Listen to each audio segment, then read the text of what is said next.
You don't exist. Take a perk and a talk of that shit. Money swallowed like sis. Did it perfect in the kid. Got a billion who sang on my head. Look me better. Put on the road I just spent. I know we got $1 million. The devil that shit ain't not cheaper again. Hello and welcome back, fellow anime lovers, to MangaMuse.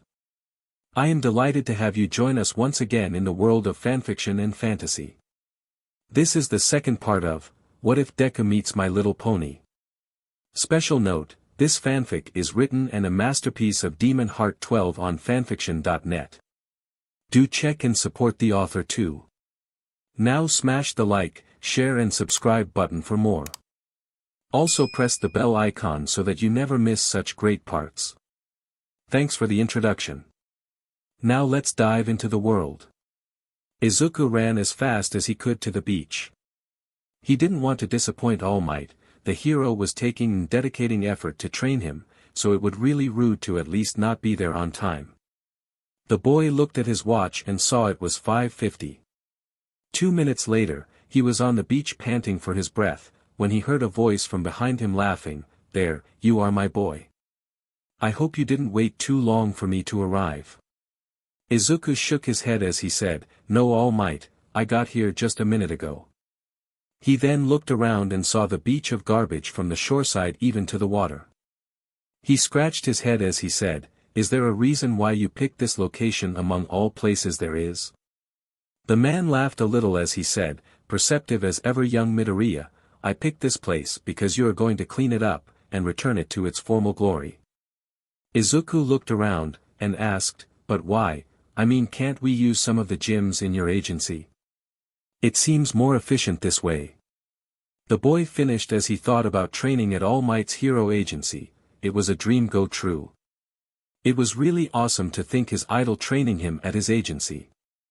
All Might continued to smile, as he said, "Well, my boy, people these days tend to forget that heroes were, and still are public servants, so that means they must serve the public above all others. That's why you will be cleaning this beach as a public service, and it would be also considered as training to grow your muscles given that there is trash of all sizes and shapes here." The hero then grabbed the boy's arms, and said, "I mean, look at those thin arms, do they seem like the arms of a hero to you?" The boy nodded his head as he agreed with All Might. He spent so much time in the past hoping to gain power that he forgot to train to be a hero. At that moment he heard Discord say, "You didn't you?" The boy mentally scoffed as he said, "Yeah, now shut up you cheap circus freak wannabe." The ex-Lord of Chaos laughed as he said, "You crack me up, my boy. Who knew that all under this politeness you tend to project, there is a child who looks to talk back." Izuku then lowered and said nothing, as he felt All Might poking him. He then looked at the hero who said, "Are you alright, young Midoriya? You seem to have zoned out for a moment." The boy chuckled nervously, as he weighed his options. Should he tell All Might about Discord? Or should he keep it a secret? But if he told him, then the hero could find a way to help him use his power safely, and train him. He was cut from his line of thoughts as the hero then asked, "There is also one more thing, young Midoriya." The boy looked at him and the hero asked, "What is your quirk exactly?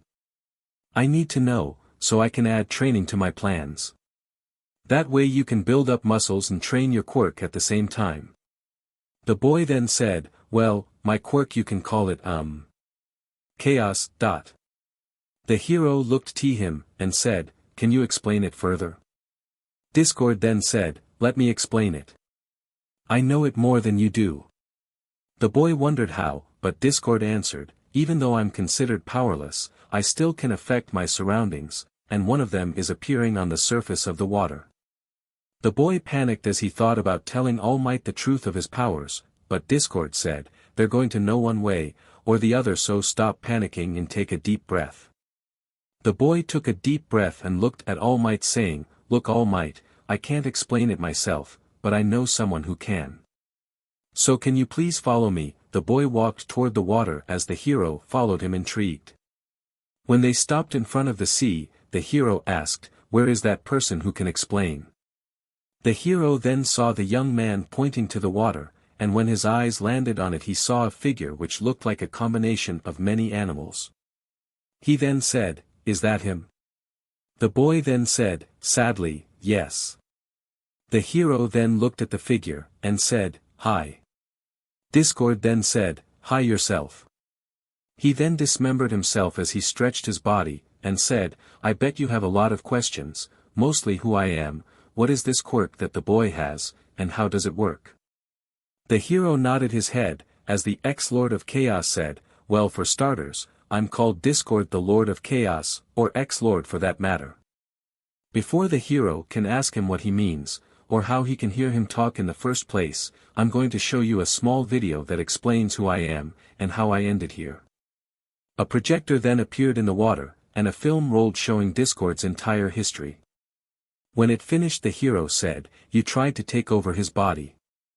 This caused Izuku to say, "That's what I said when he showed me it last night." The hero then added, "You're a villain." "Ex-villain," Discord retorted, "and I think we're past this point where I have to say T was a rebellious phase of mine. I mean, come on, everyone has them." The hero's sweat dropped as he thought that most rebellious phases don't include taking over a kingdom, but then again he is from another world.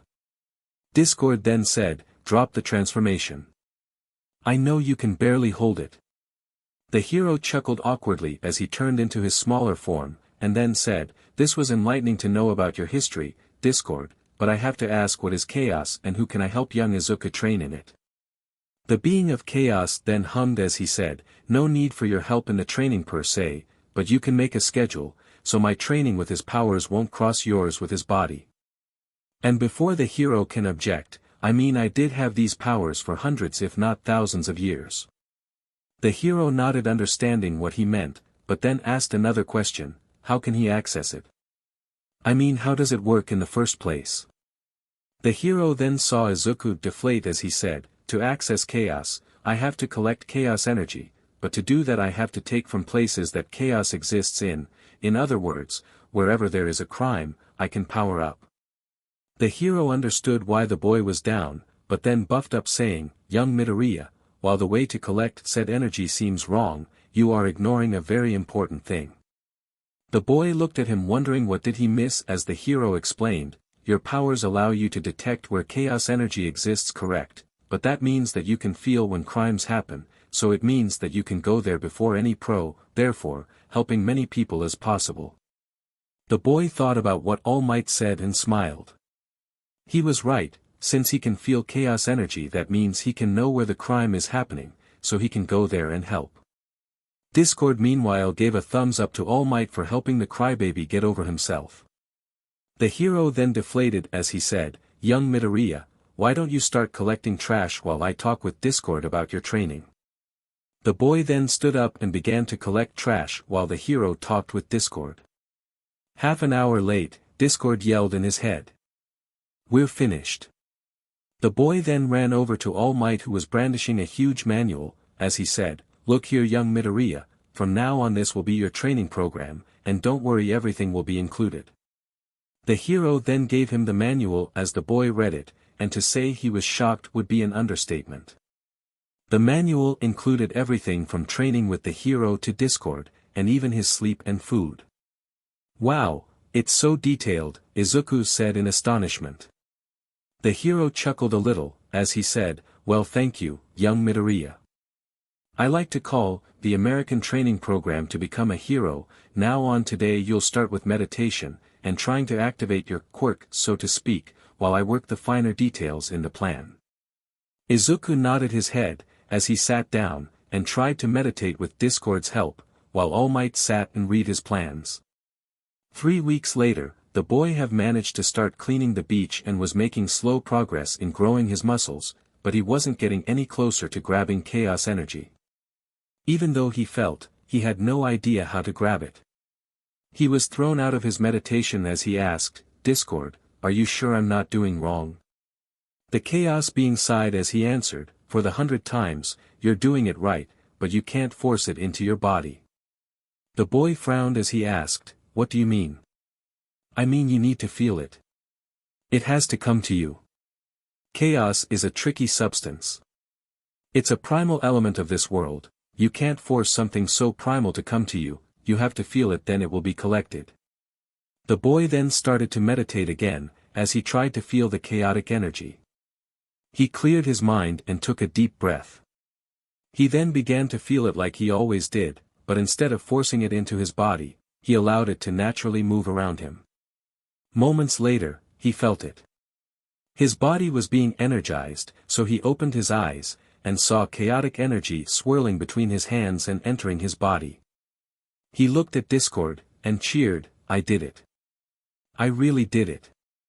The chaos being chuckled at him, as he said, "Yeah, you did, at least for a moment there," he said as he pointed to the boy. The boy then looked and saw it all had disappeared, causing him to frown.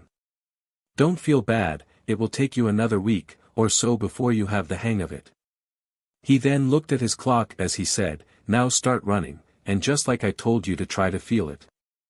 The boy then began to run as he tried to feel chaos energy, but he was happy he was able to make at least some progress. Another 3 weeks went by, and by that time Izuku grabbed the concept of harvesting chaos energy and was getting better at it. He began to help All Might with his hero work by sensing where the crime is happening and telling the location.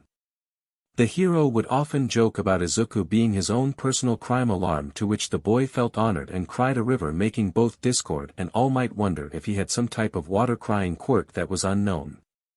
Now, Izuku was currently lifting some pile of trash that each weighed 10 kilos by himself, and Discord then appeared in mind as he said, "I'm proud of you, mini-lord of chaos. You came to a long boy from the little whiny boy I first tried to possess, but now you're going to become your own hero." He then wiped a tear, "It's so moving." Izuku then quirked an eyebrow at him but shrugged as he said, "Well, I want to become a hero, so I can't afford to sleep on it like I used to do. I have to keep working to achieve my goal." Discord then clamped his hands as he said, "Bravo, bravo. I'm so moved right now, but I have some news that will make you a happy bunny boy." "Bunny boy," Izuku thought as the ex-lord chuckled at him. He then cleared his throat as he said, "I now deem you worthy enough to start power training." The boy's smile brightened as he began to jump and down, saying, "I can't wait to start training. I don't know what to do first, maybe reality manipulation, or shape-shifting, or maybe I can." He was cut from his thought when a loud blow horn echoed in his head as Discord said, "Like hell, I'm going to allow to start with something like reality manipulation. I don't know about you, but I prefer living, or whatever my condition is considered here." The boy shook his head as he continued talking, "We'll start with 4 simple things: telekinesis, flight, telepathy, and teleportation. This is your chaos energy application beginner's course. Reality manipulation is something that you won't take even after the exams. You will only take it when I deem you fit, got it?" Izuku then saluted him saying, "Sir, yes sir." "Alright then, let's begin with telekinesis, and do try not to nerd out," Discord said as Izuku then began focusing on a small piece of trash, but he ended up falling to the ground after 5 minutes. He looked at Discord, who was right in front of him, but only he can see him, as he said, "This is hopeless. Stand up, you crybaby." Discord said, "You can't just give up. Look, telekinesis is like a string. You need to visualize the thing you try and catch it with to actually handle it." He then looked at a small discarded bottle as he said, "Now, try again." For the next half hour, the boy tried to activate telekinesis, but he always failed. So he said, "I don't think I got it right." He then took a thinking position as he thought about what Discord told him, and began muttering, "Well, I need to use telekinesis, but I can't. Discord compared to a string wrapped around the item, but I can't seem how to do it." The boy then went into a mutter storm, but an idea popped into his head. He then looked at a small bottle, visualized some chaos energy he had stored from his previous training, and made it into a fine string. He took a deep breath, sent said string to the bottle, and tied it around the item. He then lifted it for a few seconds before it fell to the ground when he lost concentration. He smiled at himself as he looked to the now sunbathing ex-lord of chaos, who gave him a thumbs up. The boy then heard a huge crashing sound behind. He looked to see All Might had arrived here. The boy smiled at the hero as he greeted him saying, "Hey there, All Might." The hero deflated into his small form as he talked back, "Hey there young Midoriya. How is training going? I hope that I didn't erupt something." The boy shook his head as he said, "Not really, I just figured out how to control telekinesis. I'm still far away from mastering it. I hope I get good at it before the entrance exam." The hero patted his back as he said, "Don't fret young Midoriya. I am sure you can mstr your power before the entrance exam. Keep working strong, and I'm sure you'll make a perfect candidate for the hero course. They would be blind not to see the hero in you. Thanks All Might. I just hope that I mstr the many powers I have before the entrance exam. I mean there's so many to choose from, and I don't have too much time," he said, catching the hero's interest as he didn't know what type of power chaos came with. Discord then yelled from the side, "Keep training, and you'll get there. Now go back to it, and start trying to lengthen the time where you hold something with your telekinesis." All Might then rubbed his chin as he said, "Young Midoriya, I never asked, but how many powers do you have?" Discord wasn't very obvious when he talked about them. He only said that I'm on a need-to-know basis. "Well, there are many, and I can't count them here," the boy said as he scratched the back of his head, "but to make my point clear right now, I'm training on the weakest skills as Discord call them, which are telepathy, telekinesis, flight and teleportation. I really need to get back to working on my telekinesis, so by all might." The hero smiled a little, but he couldn't help but shiver a little as he remembered his old nemesis who had multiple abilities, and if he didn't know any better, he would ask young Midoriya if he ever heard of him, but after talking to the ex-Lord of Chaos himself, he couldn't actually say that the boy was lying. The boy then went to a bottle, visualized the string around the bottle, and lifted it. The boy then slowly walked to the trash can on the sidewalk of the beach and threw it in it. He smiled at his work and went back to working with his powers. He then tried to lift a TV, but Discord smacked him on the head as he yelled, "Did you lose your marbles? You can't just upgrade like that. You need to work from the down up. Start up slowly, don't try to stress yourself, or you'll lose control." The boy frowned as he said, "I was just going plus ultra. I mean, how can I get stronger, if I don't push my limits?" Discord then said, "There's a difference between pushing your limits, and going to an early grave."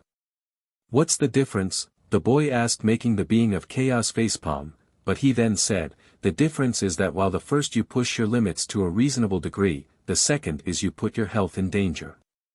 This skill needs to be sharpened at least for a week before you begin to lift things like TV or anything its size. Don't forget your body needs some rest. So next you try to go plus ultra, go at it at a reasonable pace." The boy nodded his head as he went back to lifting stuff, so he then tried lifting a broken toy, to which Discord nodded his head, and gave him a thumbs up. The boy then began doing a similar thing with objects the size or close to a weight of a bottle. Meanwhile, All Might was watching him, as he was still thinking about the previous subject. Could this be some sort of trick by his nemesis? But the person in question died years ago. He then shook his head as he saw that he was trying to picture the boy as his enemy. Even though he had the conservation with Discord, he can't be blamed if he was a little paranoid. The guy in question practically was a monster who lived on making people's lives miserable. He was someone who needed to be erased from the face of existence, or else he would cause so much harm to the world in ways no one would see. He then smiled as the boy lifted a small hairbrush, put it inside a bag he was using, and go back to work. He then stopped as the hero approached and said, "Young Midoriya, so what will you do now that you have telekinesis? Will you keep moving forward, or will you stop here?" "No, I won't stop. I want to excel," the boy said with determination in his eyes. "That's the spirit, my boy. Now, let's go lift some weights, and you can use your telekinesis to help out a bit so you can increase your weight limit," the hero said as he buffed up to his strong form. The boy then went to a bar, and All Might then put 2 weights from it, and said, "Young Midoriya, this is a weight you can lift under normal circumstances, but now I want you to try, and lift it with your telekinesis. And I will help if anything goes wrong. The boy looked at him and said, all right, all might. I'll try to do that. The boy then went to the bench, sat at it with all might over his head, and watched him with his ever-present smile saying, don't worry young Midoriya, I'm here for you, and I'll keep you safe. The boy nodded his head, and said, all right, here's go nothing. The boy said as he lifted the weight, focused his telekinesis, and then let it down and began to do it again till he did about 20 lifts, and gave up. The boy then sat up and drank some water, as he saw All Might giving him a thumbs up and Discord now swimming, so he said, this is going to be a long journey. 5 months later, Izuku was now proficient to an extent with his telekinesis, flight, teleportation, telepathy, and a couple more skills. He began last week to mstr gesturify, and today he was working with Discord on shape-shifting. The boy heard the Chaos Lord saying, come on, put your back into it. Turn into a bunny. The boy then mumbled something under his breath, earning a smack on his head by Discord as he said, don't complain. I told you that shape-shifting isn't going to be easy. I told you that since you mastered the easier skills, we'll be going into more challenging skills. I mean you did well with bubble prisons and other easy stuff. Now, I want to see your skills in shape-shifting. Don't forget that it needs more chaos energy, and in a fight, you can't just drain yourself. The transformation is easy enough, and even you know that, but your problem is saving energy, isn't it? The boy nodded as he tried one more time to turn into a bunny. The boy then found himself collecting chaos energy from the world around him, and storing it in his body, and then took a deep breath. A moment later, he opened his eyes and saw that he was looking at everything from another perspective. Discord then summoned a mirror, and made the boy look at himself. He was now a small bunny with green and black hair and huge green eyes. The bunny then transformed back into Izuku and took a deep breath as he fell back. Izuku then said, man, that was tiring. I really thought that I was going to pass out. Discord then said, good, but now we're going to increase the size of your shape-shifting, and use it to haul whatever lift from the trash that is present on the beach. The boy nodded his head, as he sat down to relax a little, but then he felt something in the air. I was a disturbance in the air, and it was near him. It wasn't a crime, but Discord said that sometimes chaos could range from horrible things and small causal stuff. He stood up and went walking to the side of the beach, and in front of him, he saw a girl that was the reason for the chaos he sensed. The girl was looking around in confusion. Izuku couldn't help, but blushed seeing her. The girl was really cute. She was a medium-height girl with hoofed feet. She had long blonde hair and a small blonde tail. She had big round eyes which are colored a Prussian blue. She also had big ivory-colored horns which Izuku surmised must be related to her quirk. The girl looked at him and shrieked a little as he approached her. The boy then lifted his hands, and said, I don't mean any harm. Please don't be afraid. The girl then said, me not good at Japanese. Me not from here. I come from America. The girl spoke in broken Japanese, alerting him to the fact that she's a foreigner, and that she most likely speaks English. The boy then cleared his throat as he said in English, well, hello there, my name is Izukumidoriya. The girl then brightened immediately, as she began jumping up and down with happiness, making the boy's heart flutter from how cute she is. She then said, you can speak English. The boy smiled, yes, I can. Can you please help me out? I'm new in Japan, and I don't know anyone here. I really want to see more of the city, but my caretaker is always busy with her work, and she can't take me out. The girl explained, before gasping as she added, how rude of me, my name is Ponytail. Nice to meet you, Midoriya, right? The boy then nodded his head as he said, of course, I can, but let me ask my trainer if I can leave today. The boy then grabbed his phone and texted All Might explaining what happened with him, and the hero replied with a positive saying that the boy had already cleaned more than half of the beach, so he can take the day off, and helped Tsunetory around the city. The boy then said, I got permission, so let's walk around. The girl nodded quickly, as she walked beside him as they walked from the beach to the city, but Izuku then apologized, I'm sorry if I smell a little, but I was working really hard on the beach with my powers. I really want to make it into the hero course in UA. The girl then smiled at him, and said with happiness, I also want to go into UA. I came here to go there. Really? Yeah, I'm an exchange student. Which course are you in? Hero. The boy then brightened immediately as he began to mutter, really, so what is your quirk? I mean it must be really strong if you want to enter the hero course. The girl then said, yeah, my quirk is named Horn Cannon. I can launch the horns on my head to hit targets. I can also control 4 horns with telekinesis at once. I can also use them for flight. It is really cool. What about you, Midoriya? What is your quirk? The girl asked him.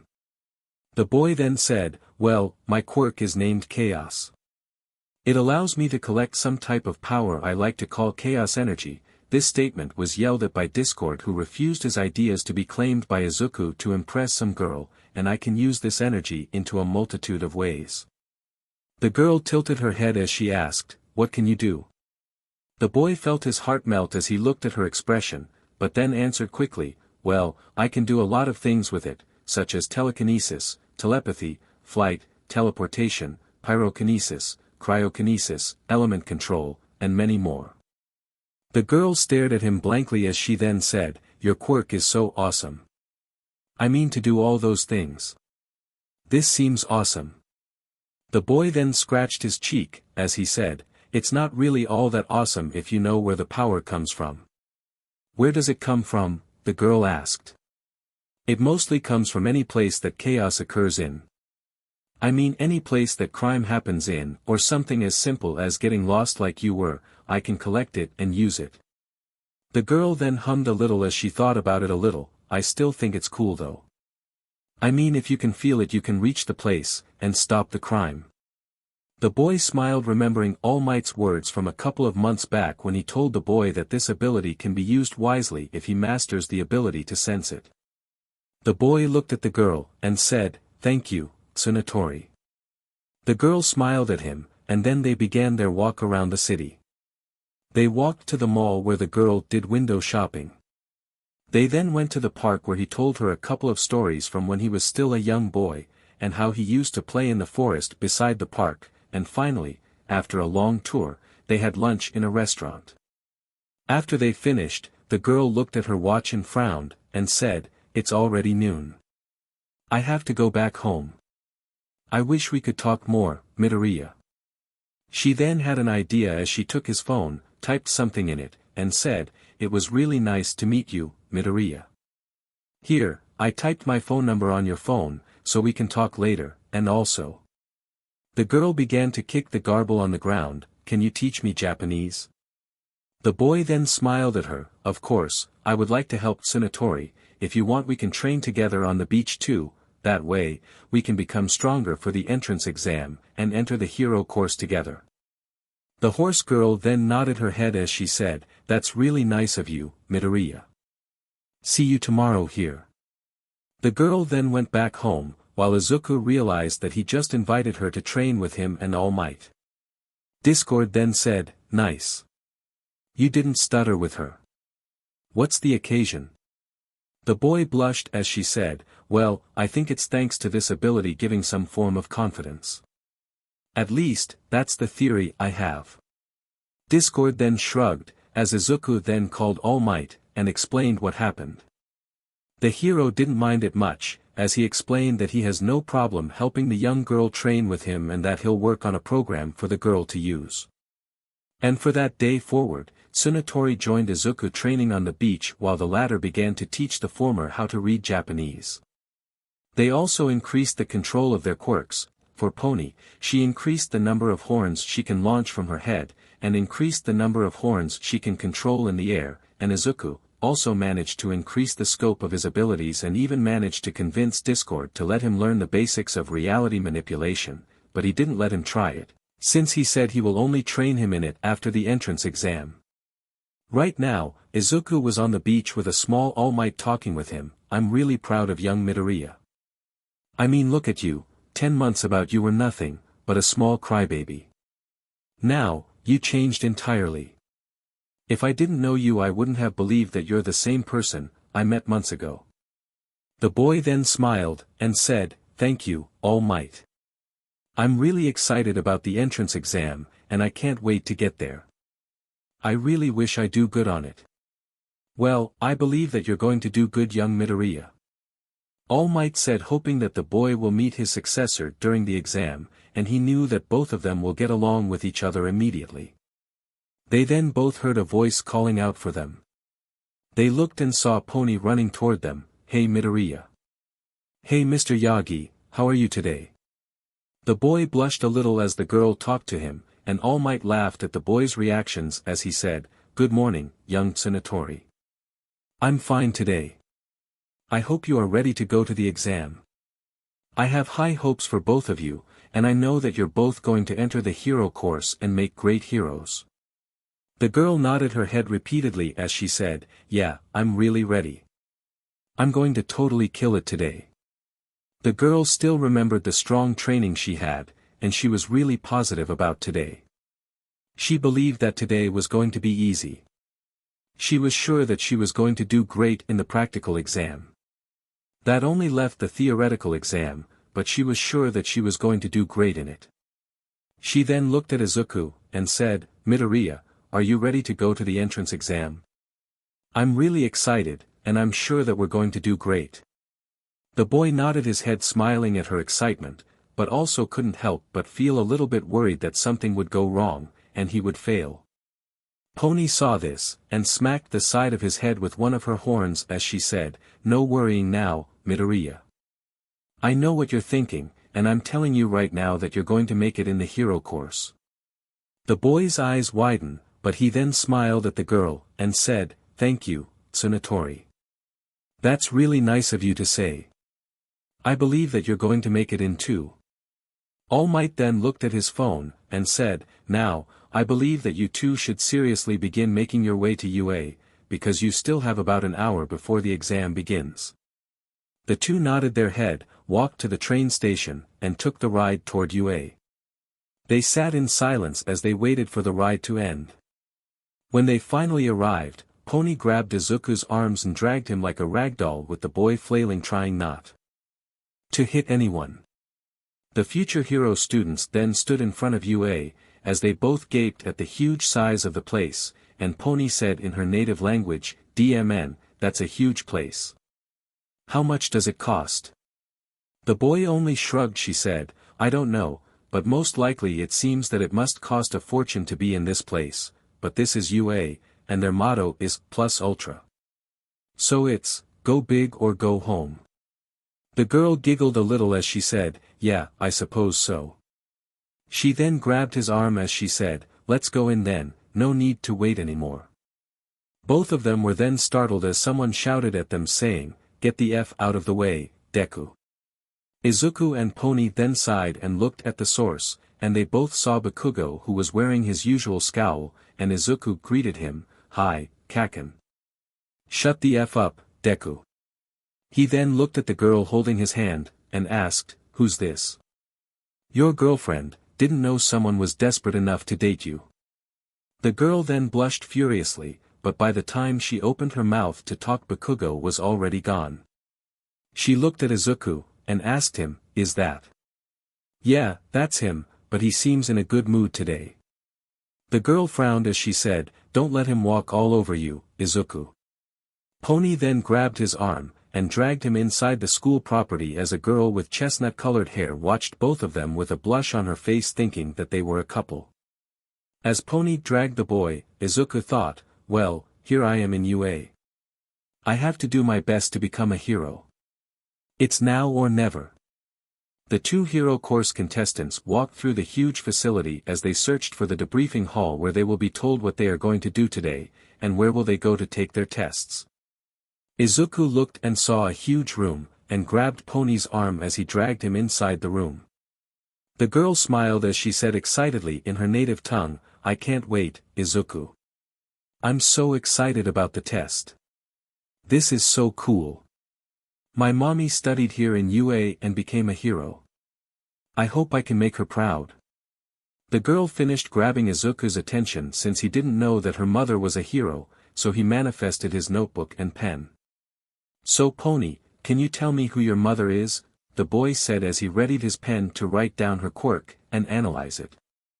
The girl giggled at his antics, as Discord, who thanks to Izuku could manifest to others, appeared in front of her in his small form to stay away from people's sight and said, "Please don't encourage his antics. It's already troublesome enough. We don't need his girlfriend making it even further. Heroes shouldn't be blabbermouth who let out their secrets in the open." Izuku has long shared the origin of his powers with Pony, and where it came from.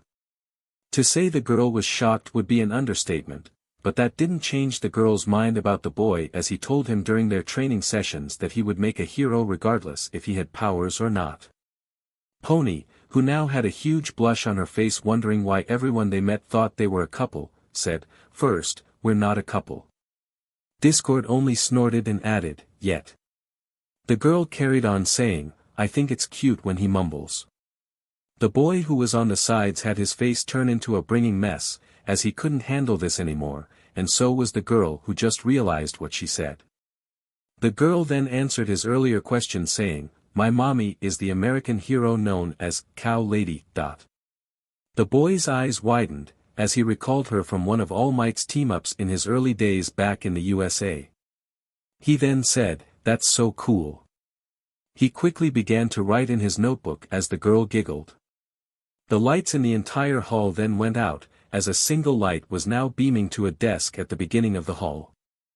Moments later, a man who looked like he didn't get a good night's sleep in 3 days strolled inside the room, causing the horse girl to ask the boy, "Izuku, do you know who's the scary-looking hobo?"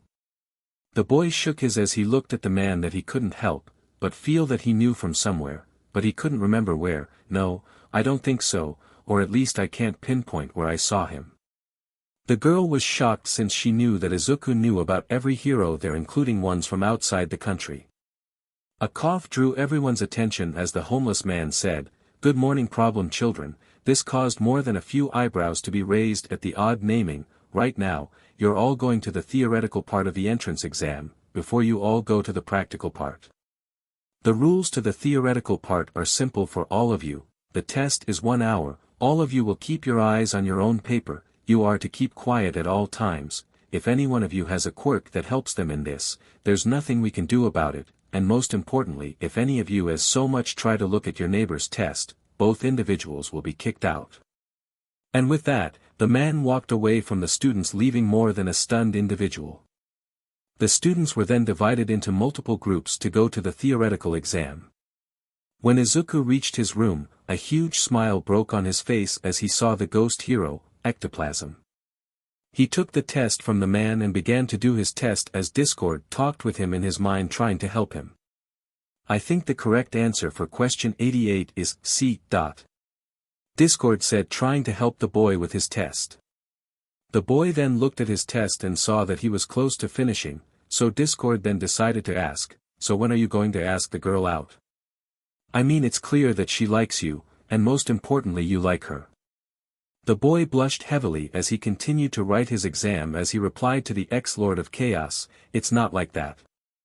She's just a friend." He was cut off by Discord, who calls you by your first name, had a few sleepovers at your house, and even slept with you in the same bed one time. He finished with a smirk.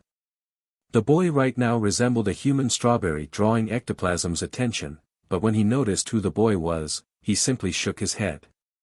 All Might had long but forged Izuku's quirk papers saying that his quirk was named was Chaos, which immediately put the boy under the eyes of the HSPC, but All Might managed to calm down their fears as he didn't want the boy to be taken under their wing, and become a mindless soldier.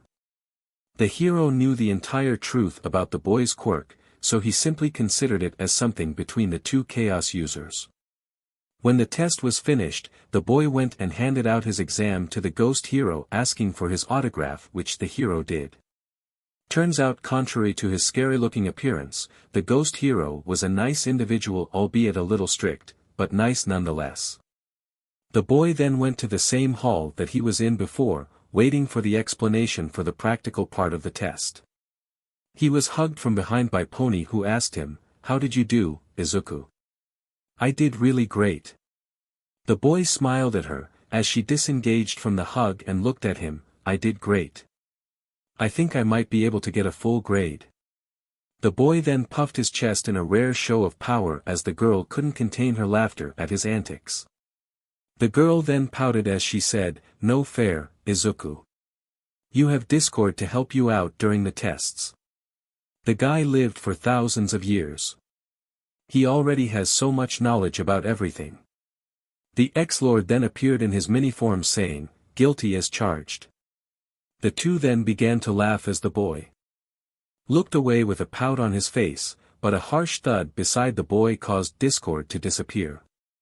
Both the girl and the boy looked beside them only to see Bakugou sitting beside them, causing him to growl, "Of all the places to sit, couldn't you sit somewhere else?" Izuku steeled himself as he said, "I can sit where I want, and you don't have a say in it." The moment the words left his lips, Bakugou's expression turned into something that resembled a demon that came straight out of hell, who wants nothing but to kill the green-haired boy right there and now. But before he can do anything, the lights went out, causing the green-haired boy to sigh in relief while Pony was giving Bakugou the evil eye. The lights came back up again, but this time to the desk in front of the hall. A different man now walked up to the stage. He was wearing stylish clothes with a speaker attached to his throat. He had his hair styled like cockatoo feathers. He was the voice hero, Present Mike. The man sat down at his desk and said, "How are you doing, everybody? Can I get a yeah?" The hero sat down at his desk waiting for a response but got nothing. Over with Izuku and Pony, both were giggling at the hero since Izuku was a fan of heroes, and Pony liked mixed style. The hero then tried again to have the children react with him. "Hello, their future hero examinees. Are you excited like I am for the test today? Because I sure am. So how about I get from all of you little listeners a little, yeah. This time both Izuku and Pony yelled at the hero, "Yeah." The hero then raised his hands as he pointed at the two hero examinees saying, "Thanks for that, little speakers." However, at their side, Bakugou began to slowly sink in the seat to avoid being accidentally associated with the two idiots, as he called them. Also unknown to the two future heroes, a boy with blue hair looked at them with a scowl on his head as he shook it dismissively at them. Izuku then said excitedly, "I just replied to Present Mike. This is so cool." He looked at Pony, who was sharing his exact emotions at the moment, as he carried on, "I listen to his radio show every day in the morning. It's so cool." Bakugou then slapped his forehead as he said, "Shut the F up, Deku. And put a muzzle on that girl of yours." Izuku had to grab Pony to prevent her from choking him. "He's about to start, so shut the heck up so I can listen to his explanation." He looked away from him as he said quietly, "DMN idiot. What did I do to ever deserve this?" The two hero students looked at the hero as a huge picture came from behind him. The hero then pointed to the screen and began his explanation. "Alright, little listeners and the two little speakers, now let's get to the main event of this little seminar, shall we?" The voice hero then pointed to the screen behind him. "As you can see, there are 3 types of robots that you can destroy. The first is the one-pointer. The robot had one wheel with 2 huge gun hands that protect it, and you have the two-pointer, which is a little bit tougher than the first one, but it is still doable and easy to defeat. The second one seemed like a scorpion-shaped robot with a huge tail that was connected to its back. And finally, there is the 3-pointer, which is the hardest of the robots to beat, cause it was made to present a challenge to you little listeners to see what you are made of." He then said, "Now please, everyone look under your desks, and you will find your assigned arenas where you will fight the robots." The students then looked and saw that the desk in front of them now presented them with small cards that presented them where they were going to fight. Izuku looked at his card and saw that he was in Arena B. He looked at Pony, who was smiling as he asked her, "We're going to fight, Pony?" The girl smiled at him, "We're totally going to rock this, but get ready for me to defeat you." The girl said with a huge smirk. "Is that a challenge?" Izuku asked with a smirk of his own, but the happy mood was destroyed by Bakugou. "Can you stop flirting with each other? We're here to be heroes, not lovers." He then looked at the Izuku's card, and said, "Seems that we're not in the same place. Pity, I wanted to kick your butt to the next century." Izuku then said, "I think that they separated people from the same school to avoid them trying to help each other." He then looked at Bakugou's card as he asked him, "Where did you end up getting it?" The blonde-haired boy then snarled as he said, "Go away, Deku. I'd never tell you where I am." The green-haired boy's sweat dropped as he said, "But you're the one who looked at my card first." Present Mike then continued with his explanation, "Alright, little listeners, now regarding the test, the rules are simple as they get. You are going to destroy as many robots as you can to gather points. The more you gather, the greater your chances are to enter the hero course. Everything goes as long as you don't attack other competitors. Furthermore, stealing another examinee's kill will lead to a penalty, so don't try that. And now."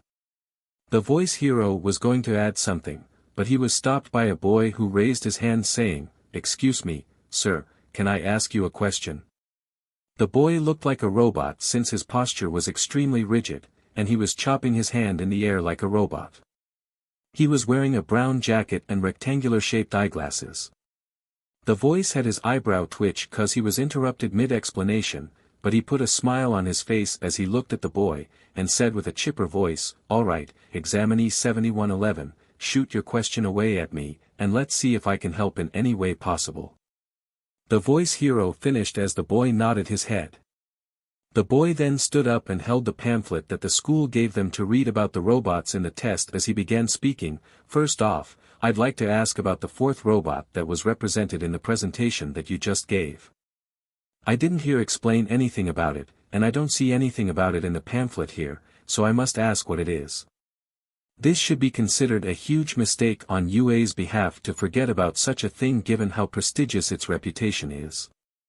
This caused Mick's brow to twitch again, but before he can answer the boy turned toward Izuku and Pony saying, "And you two over there, the one with the green hair and the one with the pair of horns." Izuku pointed at himself as he asked, "Are you talking to me?" Pony on the other hand just blinked in confusion, as she was sure that both of them were quiet so no one heard them talk about the test. The boy then continued, "Both of you have been muttering and talking with each other this entire time. If you can't take this seriously, leave. This institution doesn't need freeloaders like you. The moment you came here you were both distracting everyone from the beginning when you yelled." While Izuku felt embarrassed about what happened, Pony didn't have it as she yelled back, "What about you? You disrupted Present Mike during his explanation, plus if you looked at the pamphlet you would have seen it's called a zero-pointer. And tell me something, how did we bother everyone when you're the only one complaining? My friend mutters when he tries to strategize, so if anything, you're trying to distract him from doing his best, and everyone else." This caused Izuku to look at her with awe while Discord said in his head, "You sure you don't like her?" The boy's face turned red from embarrassment, as he said, "No, of course not, I apologize for my accusation." Present Mike then took control of the ship again as he said, "No problem, little listener 7111, just try to understand what's happening before you throw an accusation next time. As for your question, like little speaker 5439 said, it's called the zero-pointer. It's a huge obstacle that no one is supposed to be able to fight. If you see this thing, turn and run since no one can actually beat it. Consider it as the boss villain from the Mario Brothers video game Bowser." The blue-haired boy then nodded his head as he said, "Thank you for your explanation." He bowed and then sat down on his desk. Present Mike then said, "Alright little listeners, now everyone get ready to go to the exam area, and do the best you can. Don't forget the school's motto plus ultra. The hero then stood and walked away from the desk. Pony then grabbed Izuku's and dragged him away like a rag doll to go to the bus that will take them to their arena. The girl said happily with a huge grin on her face, "Let's go do our best, Izuku." The boy then replied with the same smile, "All right Pony, let's do our best, and see which one of us will do better in the test." "You're on, Izuku."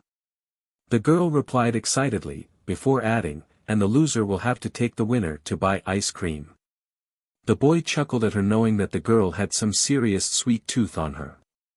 The two teens boarded the bus that would take them to their site where they would take the practical part of the exam. The two talked to each other during the duration of the trip, making strategies so they can fight off the robots. When they reached the city, they marveled at the scene in front of them. The site itself was a giant city made of ruins. Truly, UA was the personification of the saying "go big, or go home." The boy wondered, if UA had this much money, or if it had a benefactor that just didn't care where his money was going. The boy shook his head as he saw Pony go to a side so she can begin with her stretching. The boy watched her for a bit, as Discord said in his head, "Like what you see." The boy blushed quickly as he began to mumble incoherently. Discord chuckled at him saying, "Clam down, it's natural for you to like a girl. It's not the end of the world, you know." He went silent for a moment before asking again, "So, are going to ask her out on a date after this?" The boy's face went atomic red as he said, "You can't just say that like it's nothing." The boy then scratched the back of his head saying, "Plus, I'm sure she doesn't see me that way." Discord sighed as he face-bombed saying, "You're both seriously dense. You both clearly like each other. You both hung out with each other for the past 5 months. You both watched the same type of movies, which is nerd movies by the way, no class at all." He was cut off by Izuku saying, "Hey, Marvel is one of the classics, show some respect." Discord scoffed at him with a smirk, "Anyway, my point is that you two totally like each other, so why won't you ask her out?" Izuku sighed as he dragged a hand at his face looking at the spirit of chaos with an exasperated look and explained, "It's like I don't want to, but she's my first friend from a very long time. I'm afraid if I asked her out that this might affect just drastically if she rejected me." The spirit of chaos nodded its head saying, "I get where you're coming from, but at the end of the day, you have to take leaps of faith to make things work. Playing it safely is good, but sometimes you need to take chances." The boy nodded his head as he understood his mentor of sorts' words, and said, "All right, have it your way. I'll ask her out when I get my results." He crossed his arms, and looked away seeing, "Are proud of yourself now?" Discord laughed and said, "Of course, I can now add to my resume matchmaker." He then began to ask himself, what name should I choose, Izuku or Ponku? What to choose? What to choose? The boy blushed at the couple's name as he turned around to continue his stretches. When he did that he noticed a girl with blush marks on her cheeks taking breaths as she tried to calm herself. The boy smiled to himself as he remembered how he was a couple of months ago. The boy then stood up and went to the girl to try and cheer her up, so she wouldn't be too nervous when she goes to the test, but suddenly a hand clasped on his shoulder taking him by surprise, or it would have if wasn't for the chaos ability of enhanced senses already warning him of the approaching presence. He turned to the individual that the boy who Pony roasted in the hall during present mix explanation. "Wow, this guy sure likes to spread his nervousness to others, or he's just so stiff he seems that he has a stick up his butt like Bakugou would say." The boy opened his mouth to try and say something, but Izuku quickly shut him by saying, "Dude, calm yourself. I was only trying to help her. She was nervous and I was trying to help her calm down. I mean, it's a hero's job to help people feel safe after all." The boy had his mouth clamped shut as he suddenly felt very embarrassed, and said quietly, "I'm sorry, it seems I misjudged your intentions." He then bowed at 90 degrees as Izuku said, Now, no need for that, all of us make mistakes." He then looked at the boy and gave him a chocolate bar saying, "Here, you need more than me.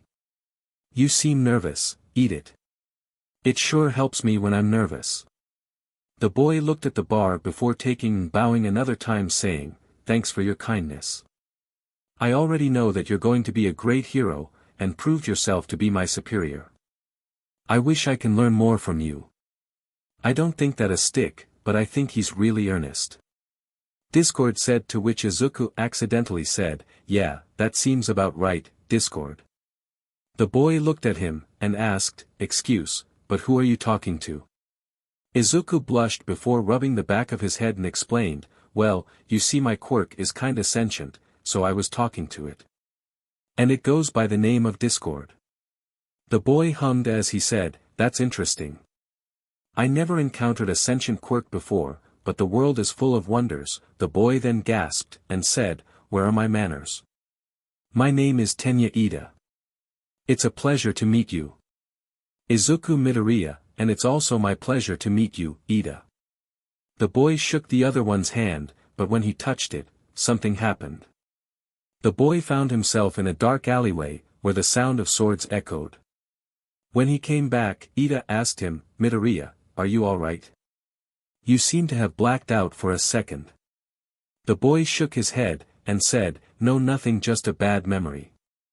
And by the way, since we're on the subject of bad memories, here's a word of advice: never go to dark alleyways. You don't know what type of creeps will be waiting for you there. The taller boy, although confused, nodded, as Izuku took his leave to talk to the girl he saw from earlier. He walked up to her, and he heard say, alright, this is one of a time life chance, Ochako. You can't fail here. You have to help your parents, so you need to get into the hero course. He then tapped her shoulder, causing her to yelp, and jump back a little. When she looked at him, she said, was I distracting you? I'm really sorry. The girl then began to mutter apologies at a speed that would put Izuku to shame. The boy chuckled a little, causing the girl to look at him, so he said, actually, I came here to try and help you. I saw that you were extremely nervous, so I wanted to help you calm your nerves down. The girl looked at him and blushed to say, thank you, I'm really nervous. I mean, this is a rare opportunity, so I'm afraid that I might not be able to make it. He understood where the girl was coming from. He was also nervous given that he only had his powers for 10 months and trained them in a hurry, but nonetheless he was determined, so he said, it's okay, I believe that you can totally do it. The girl blushed as she rubbed the back of her head with a sheepish expression, as she said, thank you. I really hope you and your girlfriend make it too. The boy immediately gained a blush as Discord laughed at his expense. Izuku then shook his head saying, I'm sorry I didn't introduce myself before. My name is Izuku Midoriya. The girl replied by saying, Ochako Uraraka. Izuku then said, alright Uraraka, I'll give this final piece of advice, which is that a hero's core base is saving people, and also when the gates open run as quickly as you can. He then flashed a thumbs up, okay. Okay, the girl droned on confused. Suddenly the gates of the city opened, and Izuku with Pony ran quickly in with Ochako following Izuku's advice and walking inside the city. Voices of rejection echoed out as people began to talk about how the three will be disqualified. He didn't tell us to move yet. Those three will totally get disqualified. Suddenly Present Mike came over the speaker system saying, what are you waiting for? Heroes don't wait for go signs in real life. Follow the other three leads and go in already. The other contestants then ran quickly inside the city to gather points. Inside the city, Izuku ran looking for points. He made around and saw 2 1-pointers.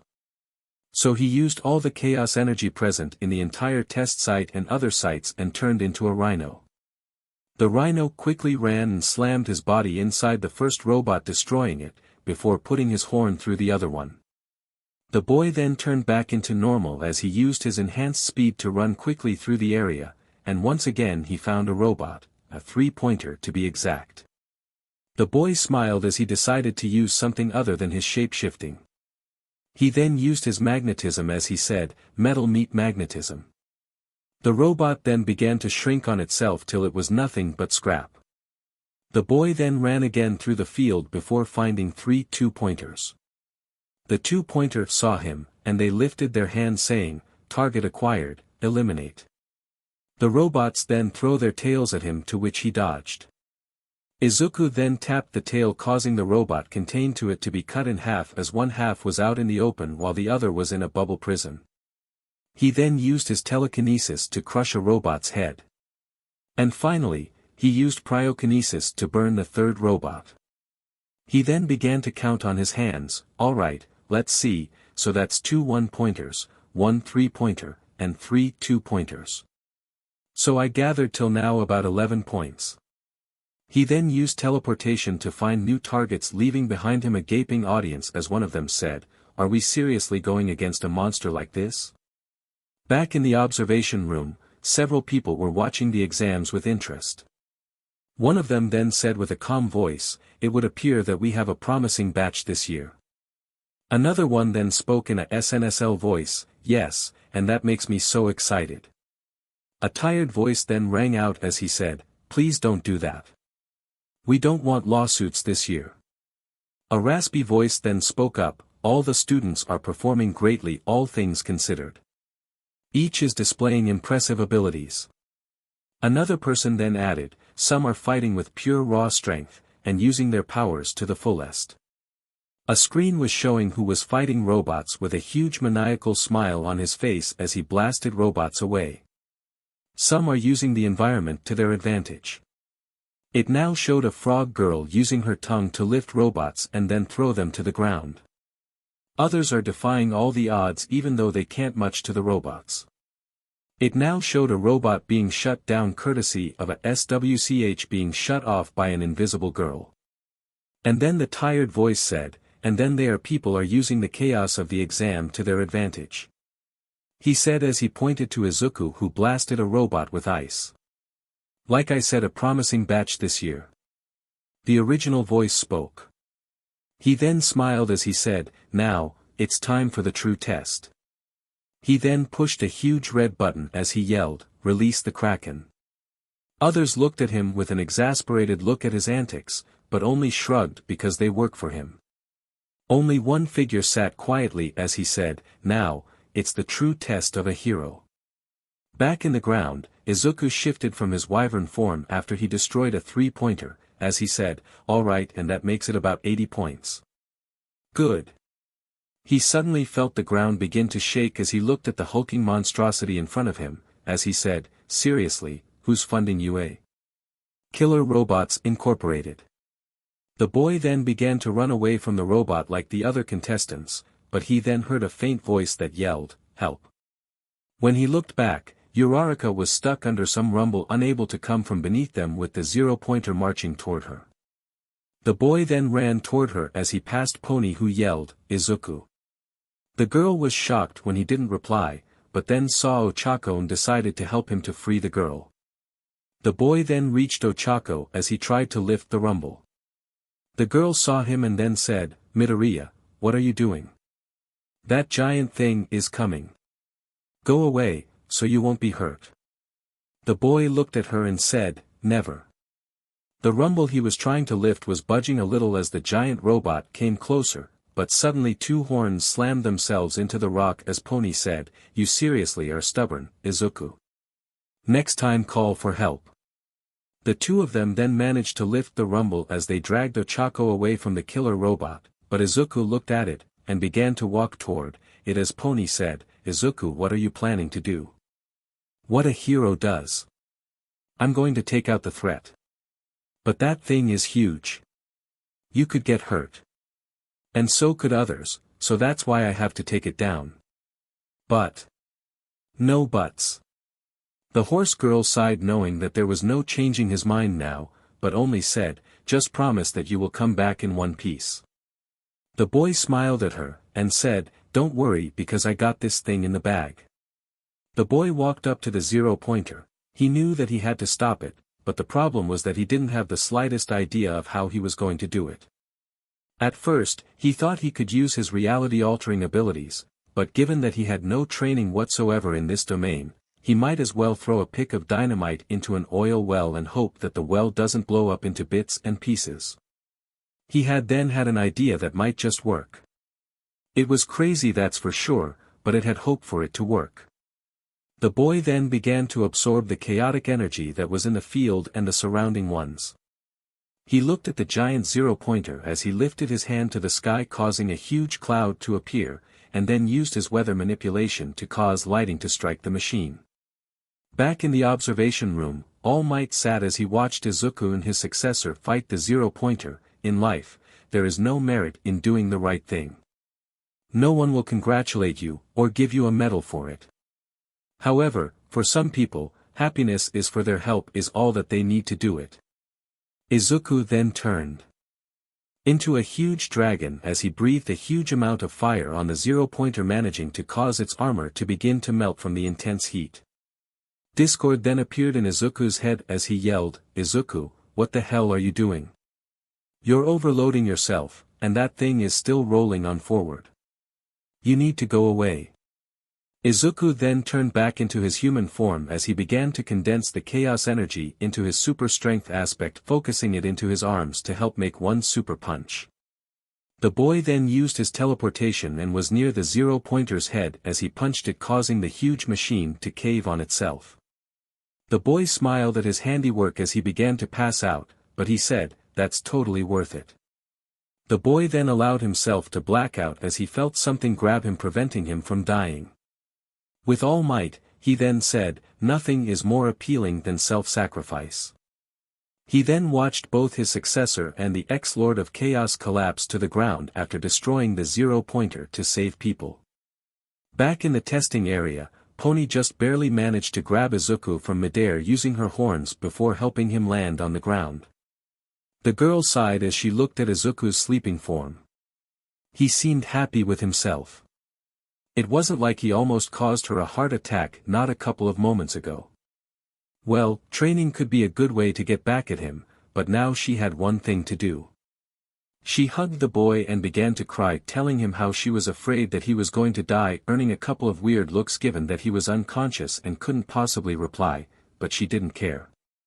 Moments later, Recovery Girl came and healed all the injured individuals, and robots took Izuku to the infirmary to let him rest since he overused his quirk. Pony tagged along to make sure that he was okay. Ochako went along to make sure that her savior was fine. An hour later, Izuku woke up groaning. He looked around only to see a very pissed-off Pony looking at him with Ochako sitting there with worry in her eyes. Pony then yelled in English saying, "DMN at Izuku, how many times do I have to tell you to stop doing stupid things?"